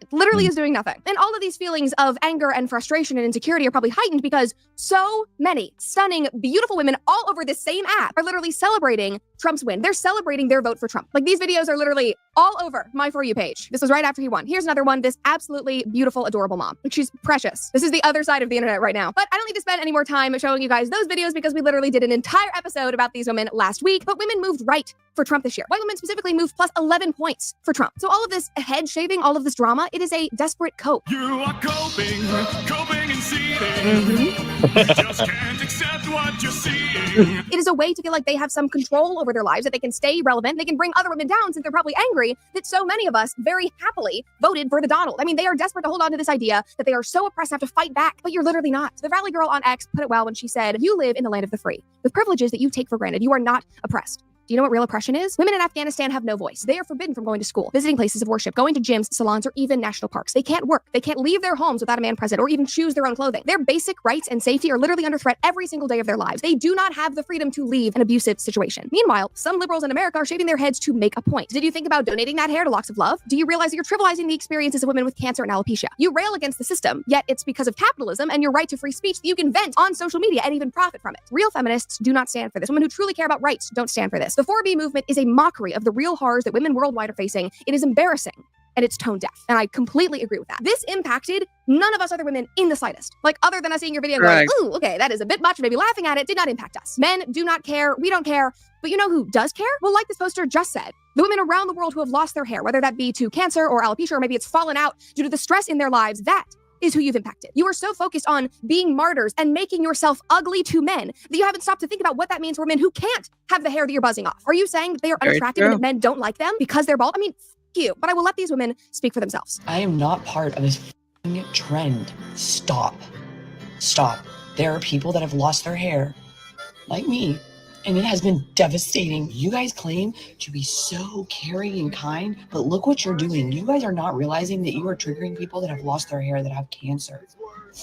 Shaving your head because you think you've lost your rights, you lose your f***ing rights. Good job, assholes. I mean, could not have said it better myself. Here's another woman that posted Yep. this week. She did one of those TikTok that's true. slideshows, and she said, to the women shaving their heads for the 4B movement, you say that you're shaving your head so that men won't want you.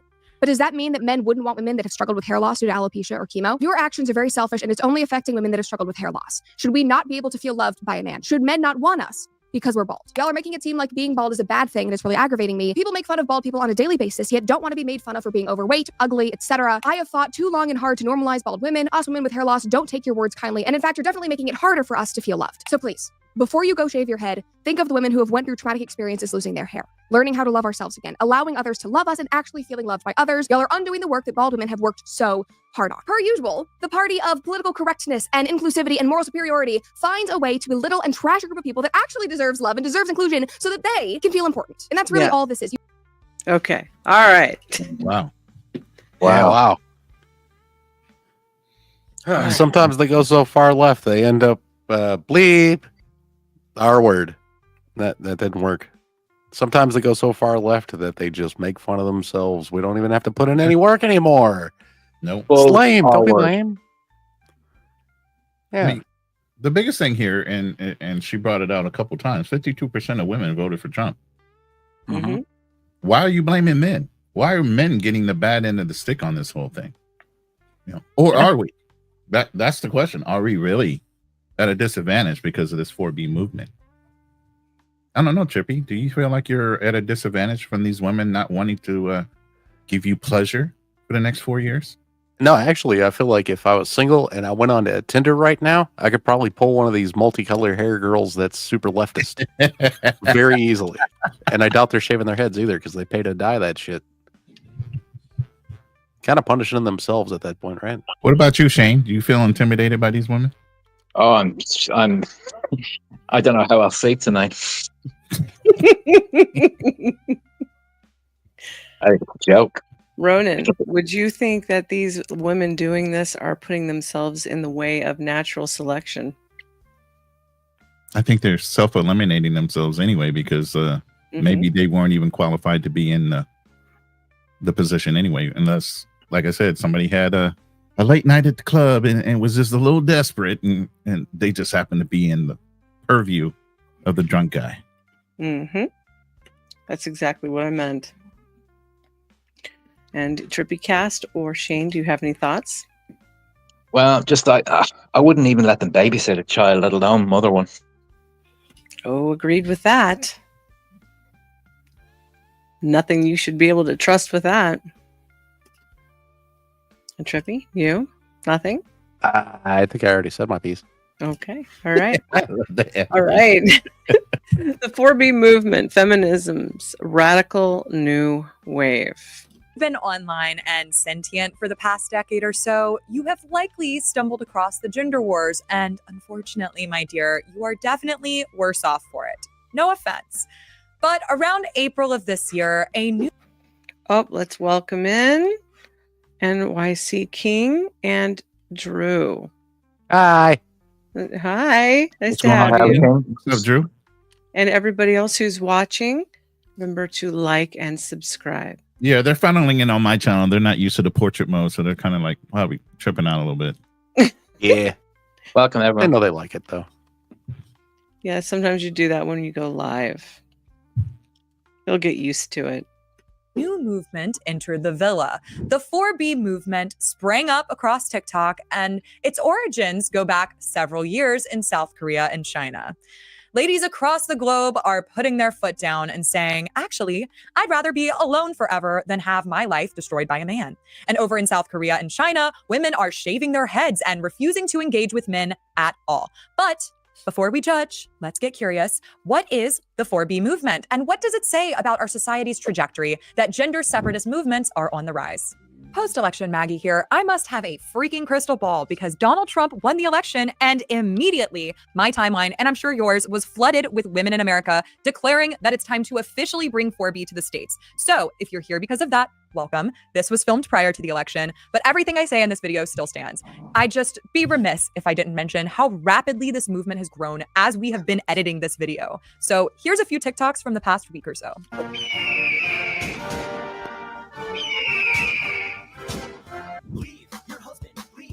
Leave your husband.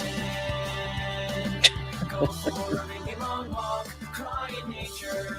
Hey.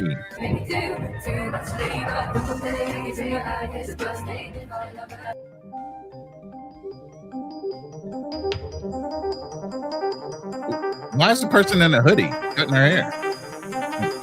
We're trying to look dramatic.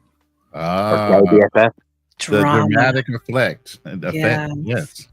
Man, I thought it was just liberal hive mind standing there, you know? That's what I was thinking. I mean, my goodness, just happened to be Drew, like, the idea behind no. them shaving their heads is because it's supposed to make them unattractive and unavailable for men. I don't know about you, but I know plenty of guys that will dot a bald-headed woman quick as a one that has hair. And by the way, the bald-headed woman can always go and get a wig and throw one on real quick. And we should have got. Sorry. Yeah, that's true. We should have got Toasty on this one. Oh, we should have. Maybe next I didn't time. even think about it. Yeah, Next we'll have to time. do something. Welcoming in Just got the TVM. Hey, TVM. Cheerio, he says. Oh, yeah, well, Honey Nut Cheerios. The 4B movement is the a music radical sells it. feminist subsect that originated does. online in South Korea around 2019.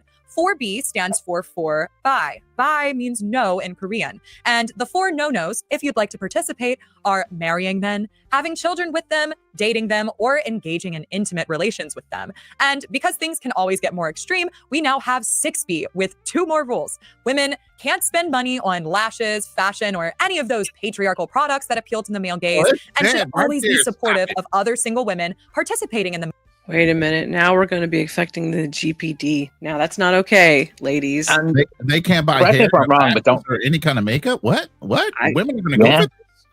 I Don't don't women know, make a lot of man. money? Don't a lot of women work in hair care and all of that stuff? That's going to hurt women. It is. It's going to Yeah. hurt the economy. I'm sitting here thinking, like, women can't buy the makeup. They're going to put a When lot did of they ever buy it? They're going to put a lot of other women out of business. Yeah. Yeah. And They that's are. unproductive to their movement. Like Avon, hello. And like Jeffree Star. Oh my goodness. Oh wow. That guy. That guy uses way more makeup than I ever thought of in my any time, even on Halloween. I forgot the other one's name. I can't remember, but I know who you're talking about. movement, which they call B for B. And some even choose to engage in a secret 7th rule, not talking to men at all. Tail means by responding. So not responding to the man, not responding to the incels. The man will always try to Incels. convince you to stop the 4B movement. And also, if you She talk even with the knows man, what that an makes incel men to is. live longer. There are a study that men lives longer if women talk with them, and the men who talk with women a longer time. So that is reason why we have to stop talking with the men. Yes, Yeah. you heard that You're correctly. all men. But wait, there's more. The final boss, 6B4T. We already know the 6Bs, but those have more to do with interactions with men. The 4T is about rejecting misogyny and culture. They call it the modern corset. And for South Korean women, this cultural misogyny comes in the forms of hypersexualization in otaku culture. You can think anime, video games, you get it. As well as the beauty standards in the K-beauty industry and the idol worship in K-pop. But the 4T also rejects religion, which is kind of ironic because it's giving restrictive belief system. It also reminds me heavily of the MGTOW movement in America, Yeah. which, if you're unfamiliar, stands for men going their own way. Both movements advocate for their respective genders to cut themselves off from the treacherous and parasitic opposite sex. They see nothing to be gained in marriage, and they believe the good ones are almost mythical. MGTOW even calls them unicorns. And it's very obvious to onlookers like you and I. Shane, let's give all of the class a little lesson on what is misogyny. Misogyny is a hatred and contempt of women. What? That's right. Yes. Men hate women? Well, allegedly. But I mean, you can be called, I've seen a guy called misogynist for not finding a woman attractive or for preferring one woman over another. So he can't have a standard for choice. Oh, Exactly. wow. He's got to be a womanizer at that point and accept both.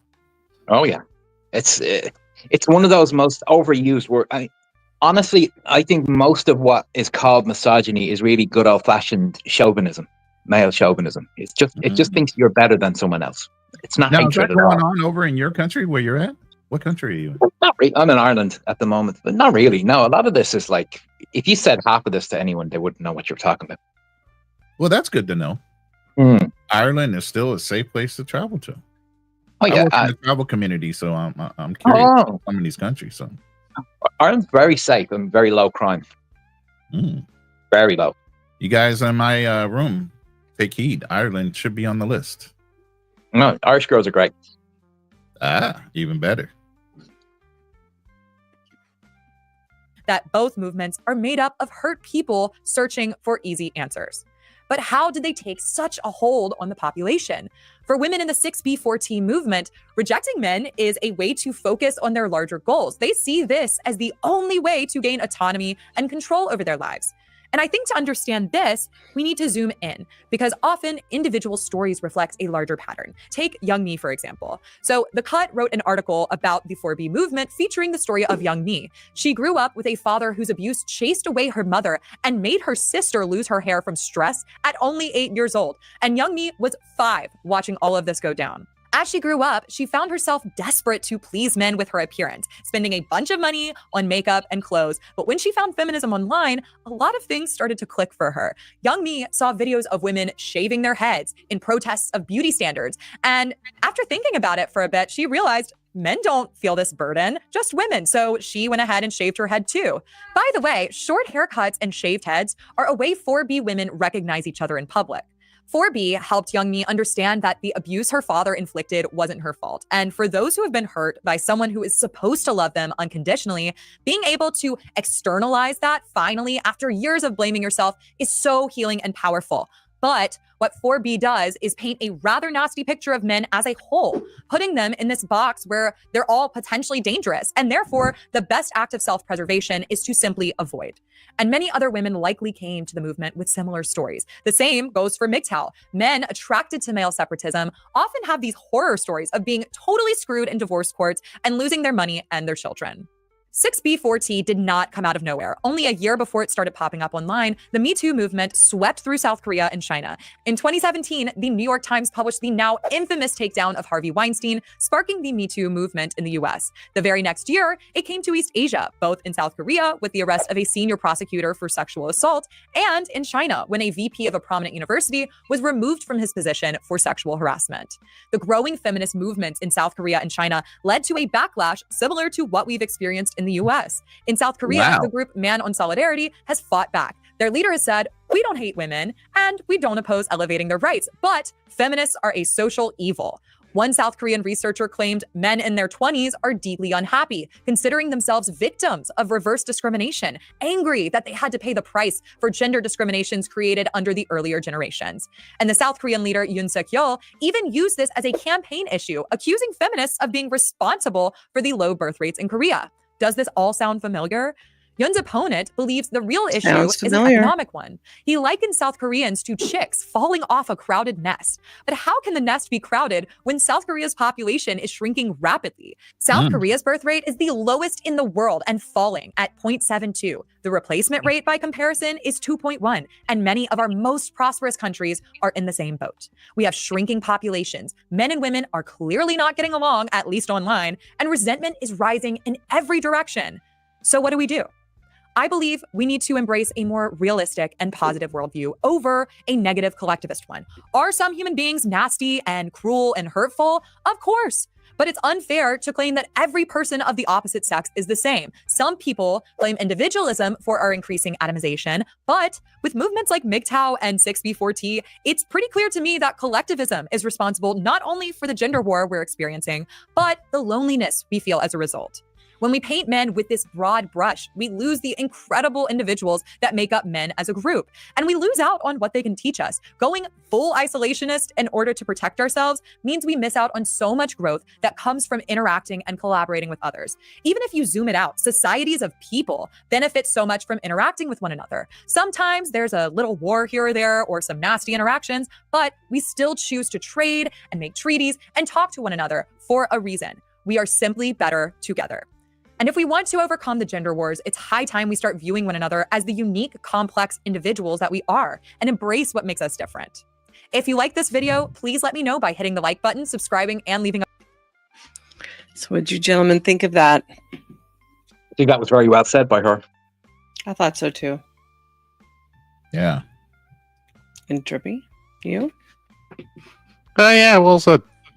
Okay, we only got two I'm more just to go. amazed that worldwide the feminist movement is this wreaking havoc on a lot of these women's, going against their cultural beliefs and ideas. Mm-hmm. Yeah, it's like a cancer growing. I think, to be honest, metastasizing around the world, especially in Asian communities. When it comes to the feminist movement, it's a stark contradiction to their cultures and the way they are raised and their belief behind family and everything else. Yes. Very true. Welcoming in, thank you, greatness. I think I saw Ty there as well. Hello. What's going on, D Ward? And D Ward. Nice to see you. Yeah, I didn't realize there was a gender war overseas either, man. I'm getting informed sitting in this room, man, between Korea and China. Come on. Yeah. I saw some stuff in Africa too. And South Africa too? Africa, yeah. I knew about Brazil, but I mean, really? Mm-hmm. And some in Colombia as well, I think. Some, feminism, I mean. Very All I interesting. have to say is good luck getting laid, because me and my girlies are participating in the 4B movement. I've been crunching the numbers on the 4B movement, and these boys are about to stop laughing real quick here because it is not looking good for them. But man, do I love watching the immediate consequences of someone's own actions. So before we get into the hard stats, a very quick and undetailed explanation of what the 4B movement is. Women in South Korea were so tired of all the horrible things going on in their country that a smaller subsect of them just decided to boycott dating entirely as a movement. And it caught on and it went viral across the internet. And now a lot of people are thinking, that sounds like a good idea. It started getting a lot of traction here in the US after men started posting things like this as a trend. And even some women, which isn't surprising at this point, sadly, misogyny is rampant here. And I might be biased because I made this compilation for my own story, but one of my favorites personally is this man's journey.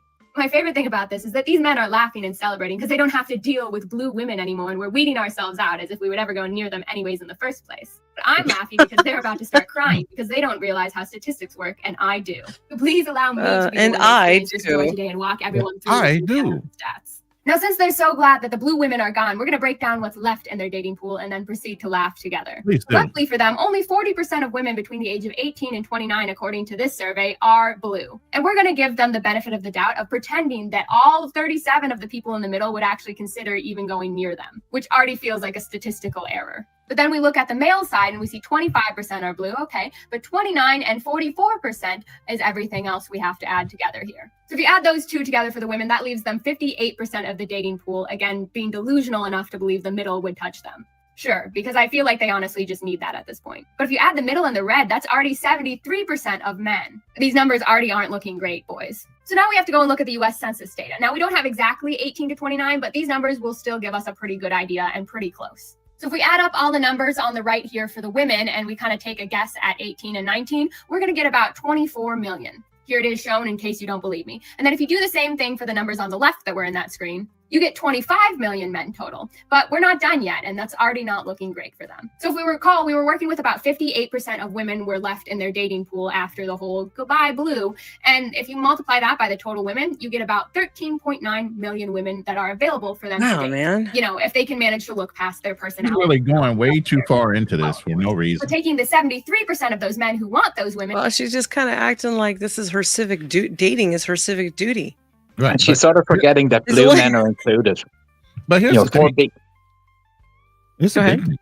It's only 4 years. My God. Do you think the population is going to drop off by that much in 4 years? No, it's Oh, not. hell no. So what are you talking about? She's acting like this is now forever. It's 4 years, lady. Calm down. She's Well, he's a got- dictator, don't she's you got know? a big ego. So He's going to make it so that he's the final president. It's That's what all they this used to say. fear mongering propaganda that they're throwing out that makes it sound so like, oh my God, it's the end of the world Yes. as we know it. Mhm. I didn't mean to bring that up, but I mean, you know, it's a lyric to a song. I don't want us to get I know that. I can bust it. Why do the stars go on shining? women and multiplying it by their total, which was about 25 million, you get 18.2 million men. So in a delusionally perfect world, you do that math to see how many men that leaves left over. And that already leaves you with over 4 million men. But wait a minute, the blue men aren't participating in the 4B movement. So we have to add them to this pool too, because they're not going anywhere. They will now be competing with you for the same group of women. So we actually have to take the Really? total number of men and subtract the number of women left in the dating pool, and it leaves you with 11.11 million men. And if you'd like to add the cherry on top to that number, that's And what's that? 44% of all men. That's almost half of them. Not almost. 44% is not almost. And by the way, I represent a community that actually gets their passport and travels. Hello. We can go somewhere where women do want us. And I'm sorry, but the women participating in this, that's all men off the table. It's not, you don't get a pass because you vote Democrat. It's all men. Right. So you're punishing the guys that actually voted in your favor. Exactly. You know what? I changed my mind. I'm on her side now. You would do that, wouldn't you? That's what I do. Mm-hmm. I know. Yeah, no love lost there, lady. Her ego is way out of control, and she's pitting one side up against each other as if we were different, but we're cut from the same cloth. It's I just don't know if anyone recognized her, but she's one of the chicks that went crazy in the Flip It Out video at the start. I saw that. I recognize. Oh yeah. Oh, thanks for the reminder. Oh, shit. Okay, let's. I forgot cue of that fast. Last one, and everybody says, "Thank goodness." Thank goodnesses. Yes, thank goodness. All right, let's. Is the 4B movement based with Liz Wheeler? Grounded, realistic. That would be my friend Liz Wheeler. Liz, thank you for coming on the show. Hi, Michael. Did you really have chocolate chip pancakes for breakfast? I did. Lisa every day makes me some kind of, maybe it's lemon ricotta pancakes, maybe it's a fresh sourdough waffle, maybe it's little muffins with my eggs. It's good. Look, she's a grounded woman. It's a good life. It's a good life. Some women are not living good lives, Liz. Some women are not grounded. Some women are not put together. Are you familiar with the 4B movement? Is this the moment that I'm supposed to shave my head on air today? This is yeah. Please don't. That's You what I have was lovely told. hair, Liz. Don't. You remember about 10 years ago, women got it in their minds that it would be smart to just shave off half their head. Do you remember that thing? They had Yeah, long hair that's- on one side and like a buzz cut on the other. Yeah, remember that show John and Kate +8? Wasn't she like the pioneer of that? She had like Really? that long sweeping thing and the shaved on the side. You telling me a Not mother cute. of 8 pioneered the most feminist and unfortunate hair trend of the last quarter century? Well, she turned out to be a feminist, so. Did she? Well, I guess I have to catch up on that show. I was not an avid watcher. Really, the only reality show I ever really got into was The Jersey Shore, but that's because it really reminded me of my upbringing. It's a conversation for another time.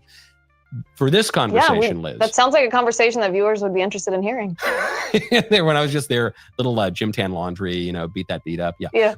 That's for the summer. This is now we're heading into the winter, and these women are heading into it would appear a winter of the soul of sorts. If you don't mind, Liz, we're going to go through a few of these TikToks of the 4B movement, and you, as a grounded woman, can maybe give them some advice. Take it I away. would love to.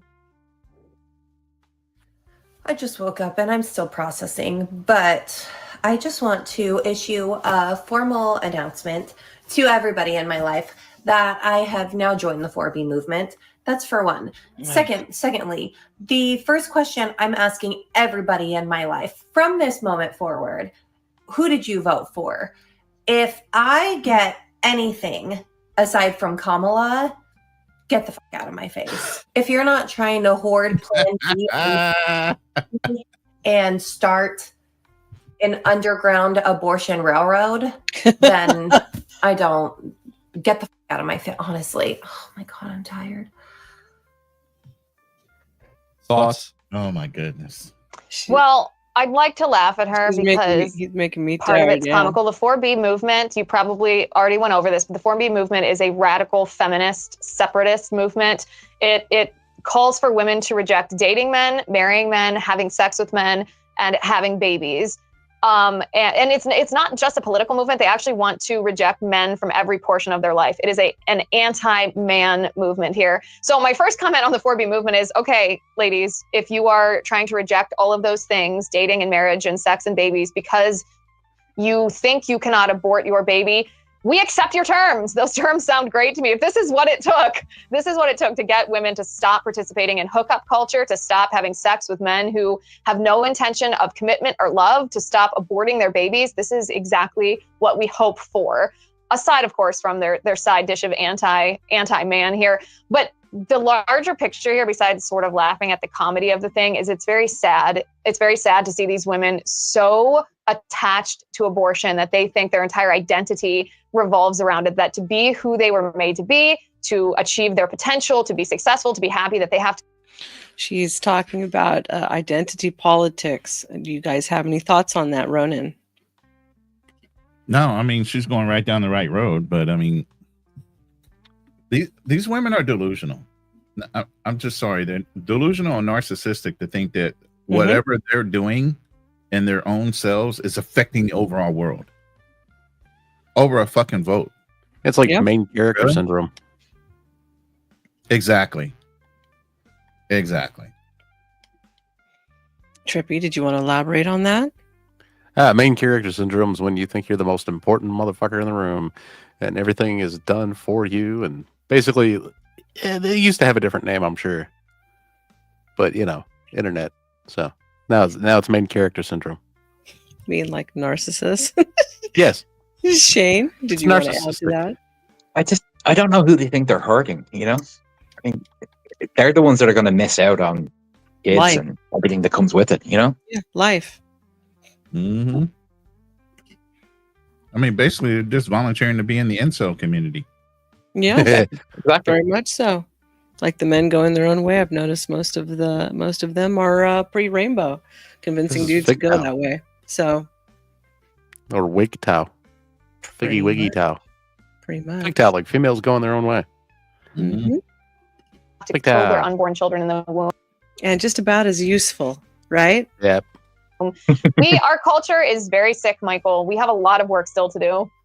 I wonder, I like the idea that these feminists are going to be chased inadvertently, but I wonder if this is going to boomerang in a bad way, because what they're saying is we're going to deny our desires for men. We're going to deny our desires for complementarity or marriage or kids or whatever. If you didn't vote for Kamala, we're going to suppress all of our desires. And I wonder if that's healthy, because the way that I would like people to be chased, the way that I would like people to just behave normally in all realms of life is not to suppress their desires, but just to make sure their desires are ordered toward the right purpose. I think desire is good. It's good to desire members of the opposite sex, but you don't want to be married and desiring your secretary. You want to be desiring your wife. When you have a desire, if you're unmarried, you don't want to take that desire and go have a one-night stand after getting black. Let's read Uncle Gunn's statement really quickly. So you can ask the repairman who he voted for when something breaks. When they come, remove the trash from the curb, or when you have clean water from the faucet. Is it going to matter then? Facts. Very much facts. Very based. Exactly. Very true. Blackout drunk at the bar down the street. You want to take that desire and follow that to get married and have a good life. And then you don't want to take that desire and use it to turn off the possibility of life and having kids. You want that desire to be fulfilled in creating kids. So it's about sublimating and correcting our desires and actually following them in love, rather than what these women are doing. It seems to me the opposite of love. Well, it is. And the word that you used, suppressing their desires, I would call it, I mean, maybe they are engaging in a suppression of their desires that's disordered, but in a sense, it's potato with self-control. When you're an unmarried person, are you suppressing your desire to go out and have sex with a lot of people, or are you exercising self-control over that desire? The end is the same. And even if it is not rooted in the same order of what is good and right and beautiful, we're not just talking about the woman involved here. She, by not engaging in promiscuous sex and not allowing a man who has no intention to commit to her and love her and marry her to impregnate her, then she's saving the life of a baby that she admits that she would abort should she become pregnant. So that to me is the primary thing that when I see these videos, I'm like, okay, great. We're going to save babies' lives if you abstain from promiscuous sex. But yes, like I said, I also feel sympathy for these women. I think a lot of these women have been harmed by abortion and have been harmed by men who abuse them. That's sort of the undercurrent of the problem with abortion in our culture that's been so unpopular in the last couple decades to talk about, that I have hope that as a culture, we're starting to red pill, not just politically, but there's been this big spiritual awakening. You and I were talking about this on my show last week or the week before, how a lot of young people are realizing that there's more to life than secularism, and they're turning towards oftentimes the order of the Catholic Church. And my hope is that that message can start resonating with some of these women, because a lot of them are so tied to abortion because they've had abortions themselves, abortions that have not only ended the life of their baby, but they regret them. They feel trauma, they feel grief from these abortions, and they're... What did you want to say? It wasn't me. That was somebody else. Oh, who was I think that? that was in the video. Oh, it was? It wasn't my voice. I don't think it was Shane's either. I thought it was one of you three. I'm so sorry. I was going to ask you to pause it. Ghost from Christmas Past. That's what So it was. So it wasn't just me. I'm like, I'm hearing voices. And we all heard that. I thought Yeah, you Halloween got to pause it Horror- once in a while, Star, or else it's just us watching Daily Wire. Oh my goodness. Okay. It's yes. been like or impregnated them, coerced them into Right. doing that. And it's a very tough thing. Even though you and I can sit there and say, wow, that's so egregious. How could they do that? It's a very tough thing to overcome that mental hurdle to say, wow, I aborted my child and now I'm coming face to face with the reality of what I did. Yeah. And I think the result of that is a lot of these women become attached to abortion rather than facing the reality. And that's what we see in these videos. Right. They either repent, you get, it's not my line, but people say before you get the good news, you have to have the bad news. Either they accept the reality of what they did and then repent and receive forgiveness, or they go crazy, like a lot of the women in these videos. Okay, next video. All I have to say is Basically, all he's talking about is all these young girls have wrapped their entire identity into politics or whatever the media is pushing. And they've lost any sight of their own individualism, if they ever had any. So I would recommend to one and all, get independent thought and stop following the crowd. Yeah. Please. Yes, please, for the love of God and everything else. good luck getting laid. Especially in Florida, because me and my girlies are participating in the 4B movement. That's my next plan. Yeah. And I'm dead f***ing serious. Actually, in Florida's like the I voted reddest for state. Donald Trump.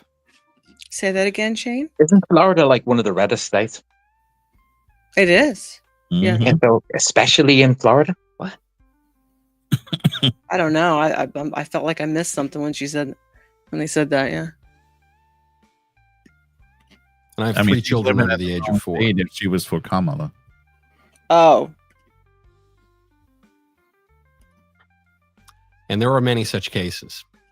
It's sort of like, tee-hee-hee, good luck getting laid, tee-hee-hee.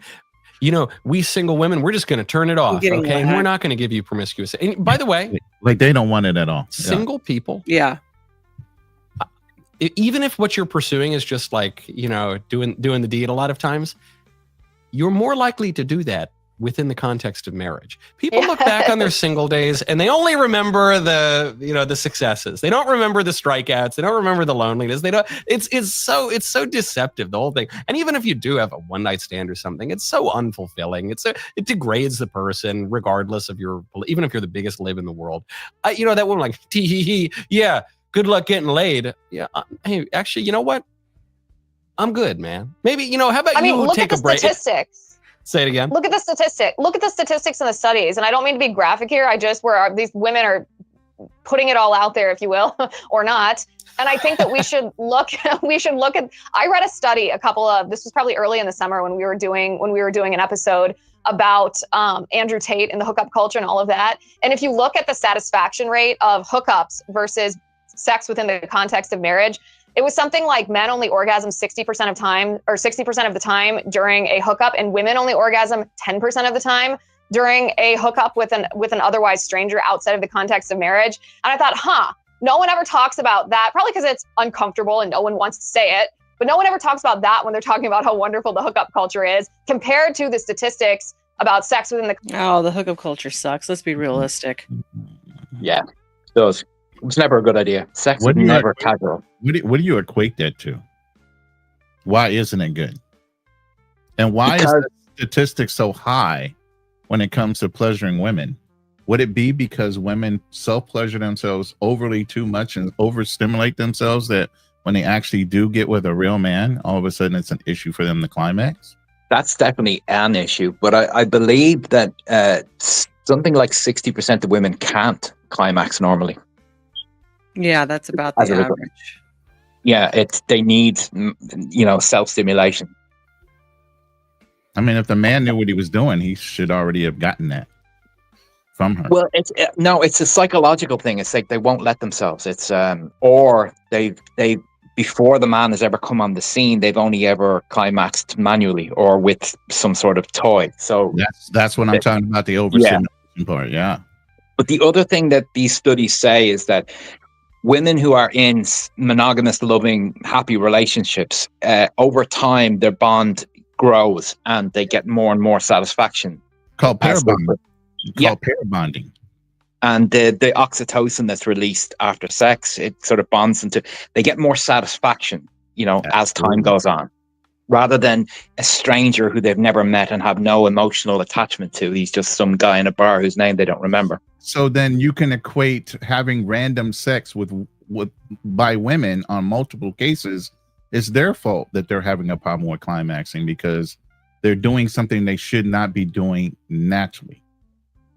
It's partially their fault, yeah. I wouldn't like to say anything is completely someone's fault, but yes, partially. But men as well, in the same way. We got Nova on the panel. Come on, Nova, step in here for the women. Am I going somewhere off base? I don't really see how. I mean, men are doing that. Do they have problems by too much, manual pleasure? Do they get problems from doing that too much? Yes, they do. But I think the men problem is more pornography related. Yes, it is. Yeah, so they only watch porn and they can only get satisfaction once they've become addicted to it. That's the only thing that can satisfy them. For one night stands, I believe there's damage done to men, but it takes a lot more of it to damage them. The study I read said that it's a 19-to-1 ratio for male and female. So for every woman, every man that a woman sleeps with is 19 women to a man. Men are designed to. I like those odds. Shane, come on. Yeah, but it does. That baggage adds up. If you're one of those guys that is constantly in clubs, I mean, it hollows you out a bit, I think. That's true. You get desensitized to it, and exactly, you start getting into the Diddy mode. Yeah, you got to do freaky shit to get off. Well, part of me thinks you must have to dehumanize people in a way to do that, though. Do you know what I mean? It's like Diddy and all of that stuff. Yeah, that's a predator's mindset. Definitely.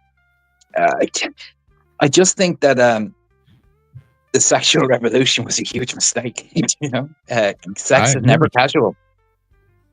Sex is not. It should. It's caused so much damage in so many areas. It's hard to comprehend. And now we're having a crisis that people are getting into their 30s and not being married and not having any kids. True. That's very true. I'm going to read a comment from Uncle Guns. I think we should start doing research on lawyers who specialize in false accusations because those are coming. The Also Me movement will return with a fury. All right, I'm going to go back to our I'm video. just thinking to myself, if these women make it 4 years, there's going to be a lot of babies being born after this is over with. I know. They aren't going to make it. Let's be realistic. I mean, they're all lying. We all know this. They're capping. Yeah, they're lying to themselves more so than anybody else.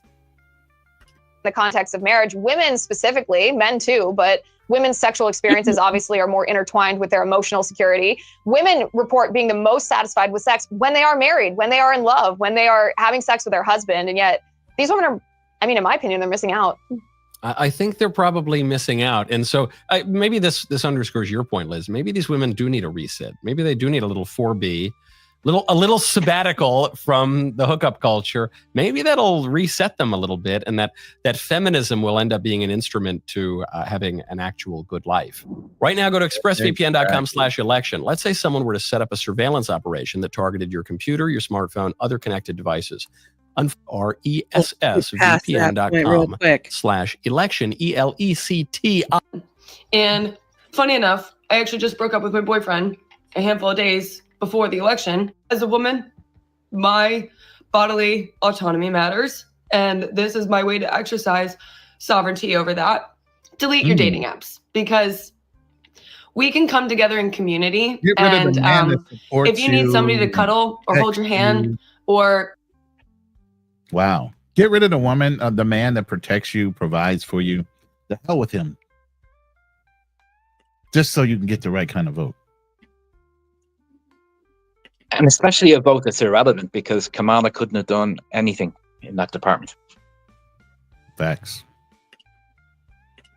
They're just giving other women advice for failure. That's basically what they're doing. They want to sabotage your life because misery loves company. Sadly, yeah. give you a kiss, I bet you one of your girlfriends would do it. Okay. And you don't even have to really be gay. Okay. It's okay to have a lot of platonic love for the next 4 years. I think we can look to say that again. You're not gay or a lesbian if another woman kisses you? Is this the exclusion to the rule? This is the lie. Was a lipstick lesbian, that what they call themselves? Yes. the South Korea and the 4B movement as a point of inspiration for us. Her advice is to just make women and knows it. So she says, and you don't even really have to be a lesbian to kiss Really your have to be girlfriends and gay. cuddle, but yeah, Just kind. just a little. I mean, her ex-boyfriend fella, you dodged a bullet. With all due respect to her, this was the interesting part of the 4B movement too. Is apparently these feminists, and they're pretty young. That girl looks pretty young to me. I don't know exactly how old she is, but it's not like these are older millennials that are talking about. These are Gen Zers. They say that this is going to cause a sharp population decline because they're going to refuse to have children. And I'm thinking, who among these women even has a child to begin with? Like, these are not the women that are procreating, that are raising families, that are rearing the next generation of leaders in our country. I don't think the threat of population decline is a particularly risky one from them. Also, I think we're just reversing causality here. The way all of this is being reported is that the women are really angry and sad and mad because Trump got elected. And I think actually the women are just angry and sad and mad. And then Trump got elected and they're pretending that's the cause of it. But I think it's no coincidence here. This woman who's really sad and she says, I'm going to smoke cigarettes now, even though I quit, and I'm going to go get a tattoo. And who knows, she's probably going to cut off her hair. I don't believe any of these women are really representing any of the normal female population. Maybe certainly the ones who want to hit the social media section, who are very narcissistic and want to do the whole look at me bullshit routine. But for the most part, they don't represent me. No, they don't. Women like you are busy. You know, they've got their kids, they've got their husbands, they've got Got their other jobs. things to do. Yes. Yeah, they're too busy to this. We want to welcome in Flow State. Thank you for stopping by. Hey, bro. What's going on, buddy? her hair or do whatever. And I'm going to do that because I'm sorry, say that again, Ronan. I just think misery loves company. These women were miserable before the election, and like he said, now they're just trying to amplify it even more by blaming men for the loss of Kamala. Exactly. It's just proverbial dust in the air. That's all it is.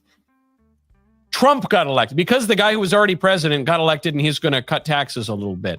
And also totally unrelated, my boyfriend broke up with me a few days ago, but it's totally has nothing to do with I'm not really sad about that. And you think like, no, girls, there's that study that came out of Yale in 2008. So it's a little old now. It's probably the situation's gotten even worse. Women have become less happy over the past 50 years, both in objective terms and relative to men. In terms of their self-reported happiness, it has plummeted.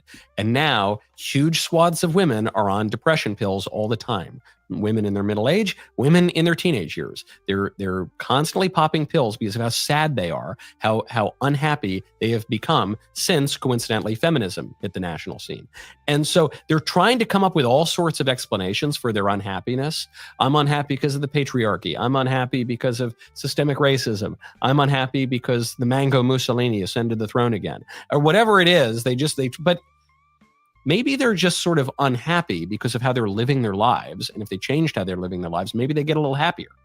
Well, this is one of the reasons that I feel sympathetic towards these women, why I will gently laugh at them because some of it's just funny, but also I'm not going to ridicule and mock them on a deeper level because they're also victims. They have fallen prey to what's now 50, 60 years of this feminist narrative that's telling women to stop being women. It's telling women to try to do what men do, to try to think like men think, to try to act like men act, to try to speak like men speak. And it's constantly telling women, because you are the weaker sex, you are going to be taken advantage of, you are going to be oppressed, you are going to be controlled by the patriarchy, and to reach your full potential, suppress that desire to be a wife, suppress that desire to be feminine, suppress that desire to have children, suppress that desire to nurture those children at home. Your full potential is reached when you go cash a paycheck. That's where your true value is. And generations of women have fallen prey to that because the societal pressure is incredible. But the result of that is exactly what you just said. I mean, I'm speaking to a group of young women tonight, and this is partially what my message to them is: you matter. As a woman, your womanhood matters. And to know what that means when I say your womanhood matters, you have to think not just what am I supposed to do in my life, but who am I? And part of who you are a woman. You are not a person who happens to be a woman. You are woman. And that matters. I am woman, hear me roar. Yeah, but she needs to break down what is a woman? What does a woman perceive herself to be at this point in stage in life, Nova? That comes down to each and every individual woman. Mm-hmm. Just like when she's saying you have to find value and whatnot. Well, that's because you have to find value in your own life and what it is that you're doing and what it is that you want to do. If you don't find that, then you're going to be miserable all the time. And part of why they're miserable is because they're being told they're miserable. You're miserable and unhappy because you're being restricted by the patriarchy. You get what I mean? So they're being constantly told that they're miserable and that there's something wrong, and then so that they buy it hook, line, and sinker, and they internalize it. So women can be many things, but at least they need to find their own happiness in their own direction, and what they want to do with their lives. Yeah, and people need to remember you can't have it all. If you're gonna go for one thing, it's going to take other things away. There's no way to have everything. But aren't women taught that they can have it all? Yes. But we're all being lied to about a lot of different things. So I mean, they were lied to on purpose, though. And the Cosmopolitan pretty much, they did it on purpose to sell magazines. And the very same women that did it, went home to their husband and their kids. Was it also a little time bomb or a seed that was planted in women's heads that you can have it all so that they can be disapproved? He disapproved of the men that they deal with, so they're always looking for that other thing that's going to increase their happiness instead of look within. Yeah, I mean, there was a variety of things they tried to fill it with, like materialism and if always some other hurdle, and whenever they reached that hurdle, they realized, I'm still not happy, because they were, the happiness was always internal, Mm-hmm. I mean, you have the woman that wrote Sex in the City. Do you remember that show? Yes. She's like worth $300 million. She lives in a fancy mansion-like apartment in New York City, and she is completely alone, regrets her life and all of her choices, and wishes she could take it all back and start again. Died. I thought she died. No, she's still alive, just about, but she's That almost was- dead. See, I gotta give it to Ronan on this one. When girls are having sex toys that are like 5 miles per hour, dude, you're starting to desensitize things in areas like that. I only read about this stuff because I'm a virgin, and then so don't worry, you're dead. Yeah, my ass. It's always good to get your research in, while you're Yeah, awake. you just gotta read it, Now I'm an ex-man whore, so it's just I've noticed that, like, all right, first off, women are gonna do this, guys. I hope it makes for good entertainment, but let's be real here. These broads are not. They have a female libido. They have it. Sorry to say, women want to have sex too. It's just a LARP. All this is just a LARP if you really look at it. Coming down to it, if women were to sustain from sex and to go through with this movement, right? It's a 4 long year. And guys, there's been this trope that men and women are like completely different, right? We two different body parts, but when it comes down to it with the sex drive, that's still there for both of us. We might have a little bit more, we have more testosterone, but still women want to get banged out. Am I right, or Star? Huh? No, you're right. Absolutely. Yeah, I think we just display it differently, but it's the same drive.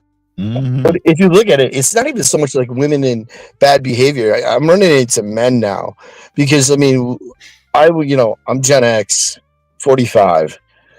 We had to win. You know what I mean? We had to win to win our baseball. When we're playing, or I had to win to win a trophy. It wasn't a participation trophy all along. And this is what me and Shane were talking about a couple weeks ago or a couple days ago. I don't even remember, man. But it's this participation trophy thing where men are even into this gambit of they think they deserve everything. Yeah. Meaning that they could be overweight and be like, hey, I need to get that, bro. I'm deserving. It's like there's an inverse with this, and then there's a verse with this. I mean, we see women, we all have mothers, we all have sisters, we all have cousins. We know female nature. I think the ones that need to be taught female nature are the ones that are more a little on the spectrum, Yeah, and you only deserve what you earn. I think That's the way we've been taught. Yeah, I was taught. Yeah. I was in that conversation with Ronnie. We were talking about teen sports in school and how we always lost, and then the one time we won, we treasured it. That one trophy that we won, it was gold. And then we had to lose to know how to win. Yeah. If you're always winning every time, and then you get out into the real world, you're going to get slapped in the face. Very true. Accomplishments equals competency equals confidence. If you really look at it, I mean, like Ronan, you've been in the military. That's an accomplishment. You got that swag about you. I think men need that more. Is an accomplishment to be competent, to be confident. I'm not just saying be confident, bro. It's just gonna come to you and LARP about being confident. Do something in the world. I don't care what it is. If you do something, every guy that I run into that's a depressed dude, man, I'm like, dude, just go get a job. And they're like, I can't lower my standards to get a job at McDonald's. And I'm like, yo, man, just do it. And when they do it, they feel better because you're having a sense of accomplishment. Mm-hmm. At any stage in life, sometimes you got to take a couple steps back to make giant leaps forward. And you have to know that about yourselves, that you have to rebuild yourself multiple times within your lifetime as men, because life changes and you have to be able to adapt and overcome those changes in life. And even within the military, you have to learn how to follow before you can be good leaders. Exactly. You just don't walk into the role of being a leader without knowing how to follow, understanding why orders are given and why you're following them. You know, You are going to fail. That's the point of there. It's like you are going to get knocked down. You just have to know how to pick yourself back up again. And once you know how to do that, then nothing will really permanently hurt you because you can always recover. You know, nothing will be able to touch him. Good men fall, better men get back up, and it's just to the point where women are just, I don't know, man. I'm not going to make this like a us against them thing, but it's just the delusion is there, and they're getting a rude awakening call right now, and it came in the sense of a politics. When Roe thing happened, I'm not going to give the full, so we get jumped off, But when that happened, you would have thought more women would have been about this 4B movement then, but they really weren't. I mean, it's just like they want to have their cake and eat it too. They threatened it. It just didn't last very long. Yeah, because they got a sex drive. Exactly. I mean, Alyssa Milano led it then, I think. Remember her? Oh, yeah. Yeah. Where are all these people? Okay, man, we need to take cameras. We need to create a whole new YouTube. Let's go to every celebrity that said they're leaving the United States if Trump got in, right? Let's all go to their house with a camera because they're still living here. Mm-hmm. They sure are. But one thing that gives me comfort is that you saw with this election that the majority of women didn't go for this. Good night, Stark. Thank you. Stark, you're a scholar. Good night. And a gentleman, yes. Yeah, but I don't see anybody leaving. All these women that are LARPing, they're leaving. Even men saying they were leaving over this. I was like, yeah, we're right. No one's leaving. I had already planned on leaving, but as long as my currency is great overseas, I don't have a problem going over to the Philippines for the next 4 years and growing my wealth and stacking some cash, Well, where do they think that's going to go? That's going to be better. It's only going to get most. I mean, like really, like most of the world is not, America. Here's the thing: you still have hypergamy at the end of the day. Anywhere you go, you're going to have to go to a country that men are still earning more than they are, or they're going to have a problem with that. There's only a limited amount of spaces and places that women themselves can move to and feel like they're flourishing. And in fairness, like no disrespect, I don't mean to sound bad, but like American women versus say women in those other countries aren't going to do as well. Yeah, you know what I mean. It's that attitude. It doesn't work. I mean, you're speaking from facts. I mean, you're over in Ireland right now. You said half of the stuff that's going on over here, your Irish women aren't even paying attention to. Right? No, it's. I mean, like obviously there's some feminism. It's like there's some of it, but it's nowhere. It's like it seems like it's utterly hyperbolic in America. It seems. Mm-hmm. Ireland is just like, yeah, the girls will make the odd comment, but most of them are traditional. Yeah. Well, I know boyos that will have like discount codes here in about 6 months on Ukrainian women and Russian women. So we need to get our passports on that. I already got my passport. That's another thing. We've got they had 100,000 Ukrainian women just dropped on the market here. Oh yes. So mail order brides, guys. That's our new grift.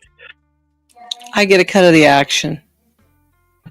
Yeah, I mean, you're going to get them at a discount now. I mean, you can become the Ukrainian madam there, Nova. Okay, all right. You'll be my assistant. A website and what's it? The madam? Doesn't the madam get like 10% or 15% or something? I don't know. I don't want to. I don't know what the legal rate is for. The legal rate versus whatever rate she wants to charge. 30-70 split. Yeah, the household win. Yeah, I mean, you can run a bunch of those. Hey, website, pay for the employees to run the website. 70-30 cents, a little fair. Man, it's just like yeah, we're gonna have this guy. Hey, I like the way he's talking. I need to hire him as an attorney. Yeah, we got to get. If we actually think about it, we can make an app for this, Ronan. That's what I'm trying to say right now. We don't want to take that too far. We don't want to turn into Tate Brothers. Hey, we're just facilitating the opportunities. We're not doing nothing. That's true. We can make it a non-profit too. Oh yeah, keep all the profit. We're doing public service. We're doing charity work here. Yes, we are. We're Yes. helping the insult problem. Another thing, did you know that the NFL, what was it? The NFL used to be a non-for-profit. It was like 8 years ago that they finally came off of being a non-for-profit. You know how much money they took in, bro? Never, they were, yes, being a non-for-profit organization. Yeah. People don't understand that 501c3, man, is a get up. Look at the churches. Oh yeah. L. Ron Hubbard. Yes. Remember this? I remember when they celebrated their tax exemption status, the Scientologists. That was crazy. Well, any of the charity work, what they only have to really give 8% back to whatever their charitable the organization is acting on. So like that's why you see they have CEOs and marketers and business strategies for all these like when you do like March of Dimes and stuff. Only 10% of that or 8% gets to the people. Oh my God. You remember the 80s and the 90s when, or is it 70s and the 80s where they were talking about all the children in Africa that was starving? Ethiopia. 80s. The day, you can feed a child for a week. How much money they're probably raking in from that? You remember Sally Struthers, right? She was. Yes. Oh, the week from Sally Struthers all around the poor children in Africa. And she was really crying and she was working it up. She was working that. And she was eating a sandwich in between takes. I remember being a little kid, and when you didn't want to finish your dinner, and we used to get the poor children in Africa are starving, and you won't eat your dinner. That used to be every parent's get up.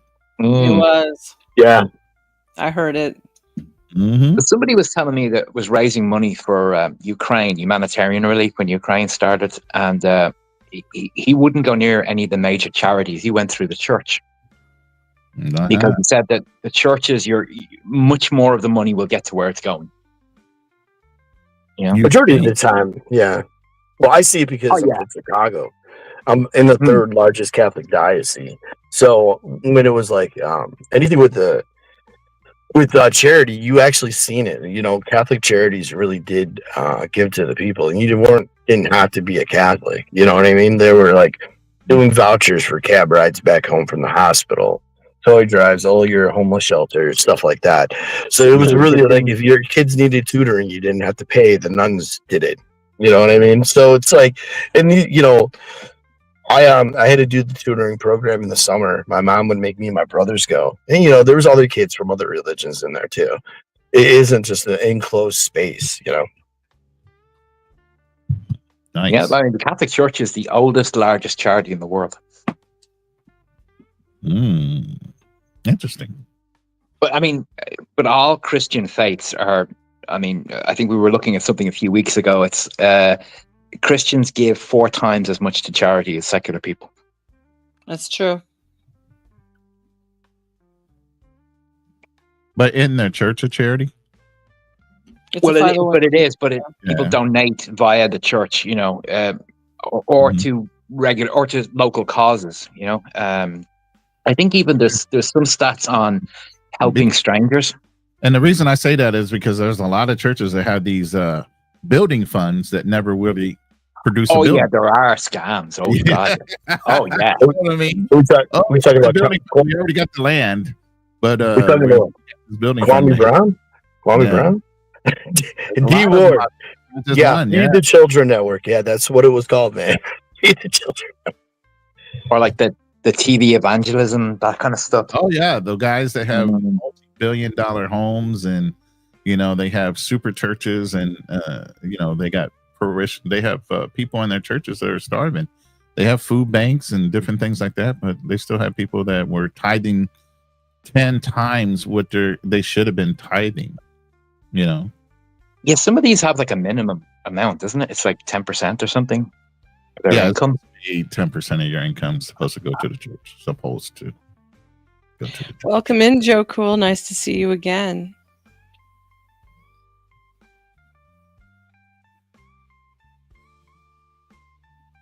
Okay. Yeah, we got the All right. groove. Well, I'm that. I'm going to say thank you to the chat and everybody who's joined us, and I'm going to give Ronan Travels the floor so he can plug his channel and give me any final thoughts. Oh wow. Okay. Sir. Tune in to Ronin Travelers. It's spelled exactly the way you see it on the screen right now. We have several different shows that goes on. Actually, tomorrow night, or is it already Thursday? It's not Thursday yet. Well, anyway, tonight we'll be doing a Thursday night therapy session. We actually have a legitimate therapist. She comes on and we deal with some male problems. Sometimes we had an all-female panel last week. Oh. So we like to have fun. We do some hit and run shows where we do reactions, and sometimes on Friday we'll do Lions Den. So it's a pretty interactive group that I run, and I run it with Fearless Podcast. So both of us are running programs anywhere from 3 to 4 times a week. So please subscribe to my channel. And as far as the 4B movement, it's a 4-year hiatus. I don't think guys are going to die. And if you're dying, brothers, just go get a passport, get on a plane, and I'm sure you will find whatever your heart desires in a whole nother country. Joe Cool just said he is interested in the therapy session. So I think you'll have another new subscriber over there. Excellent. Thank you for being with us. I appreciate It's been you. a pleasure having me here. Thank you. Nice to meet you, Ronan. Yeah. Now we want to go to... And Chippy, you already know I know you. Yeah. Good having you on here, man. And Self-Made, thanks for the invite, brother. Not a problem, man. Anytime. And Trippy, any final thoughts? You're up. No pressure. Well, it was a while ago since we watched something. I don't think that any of these women are going to make it through the 4B movement. They'll make it maybe 4 days, maybe 4 weeks tops for some of them. And then they're going to go right back to hoeing it up at the club and taking it from any dude who offers it. And they've all forgotten about condoms. Every one of them seems to forget that those exist. They sure do. And now your turn, Self-Made.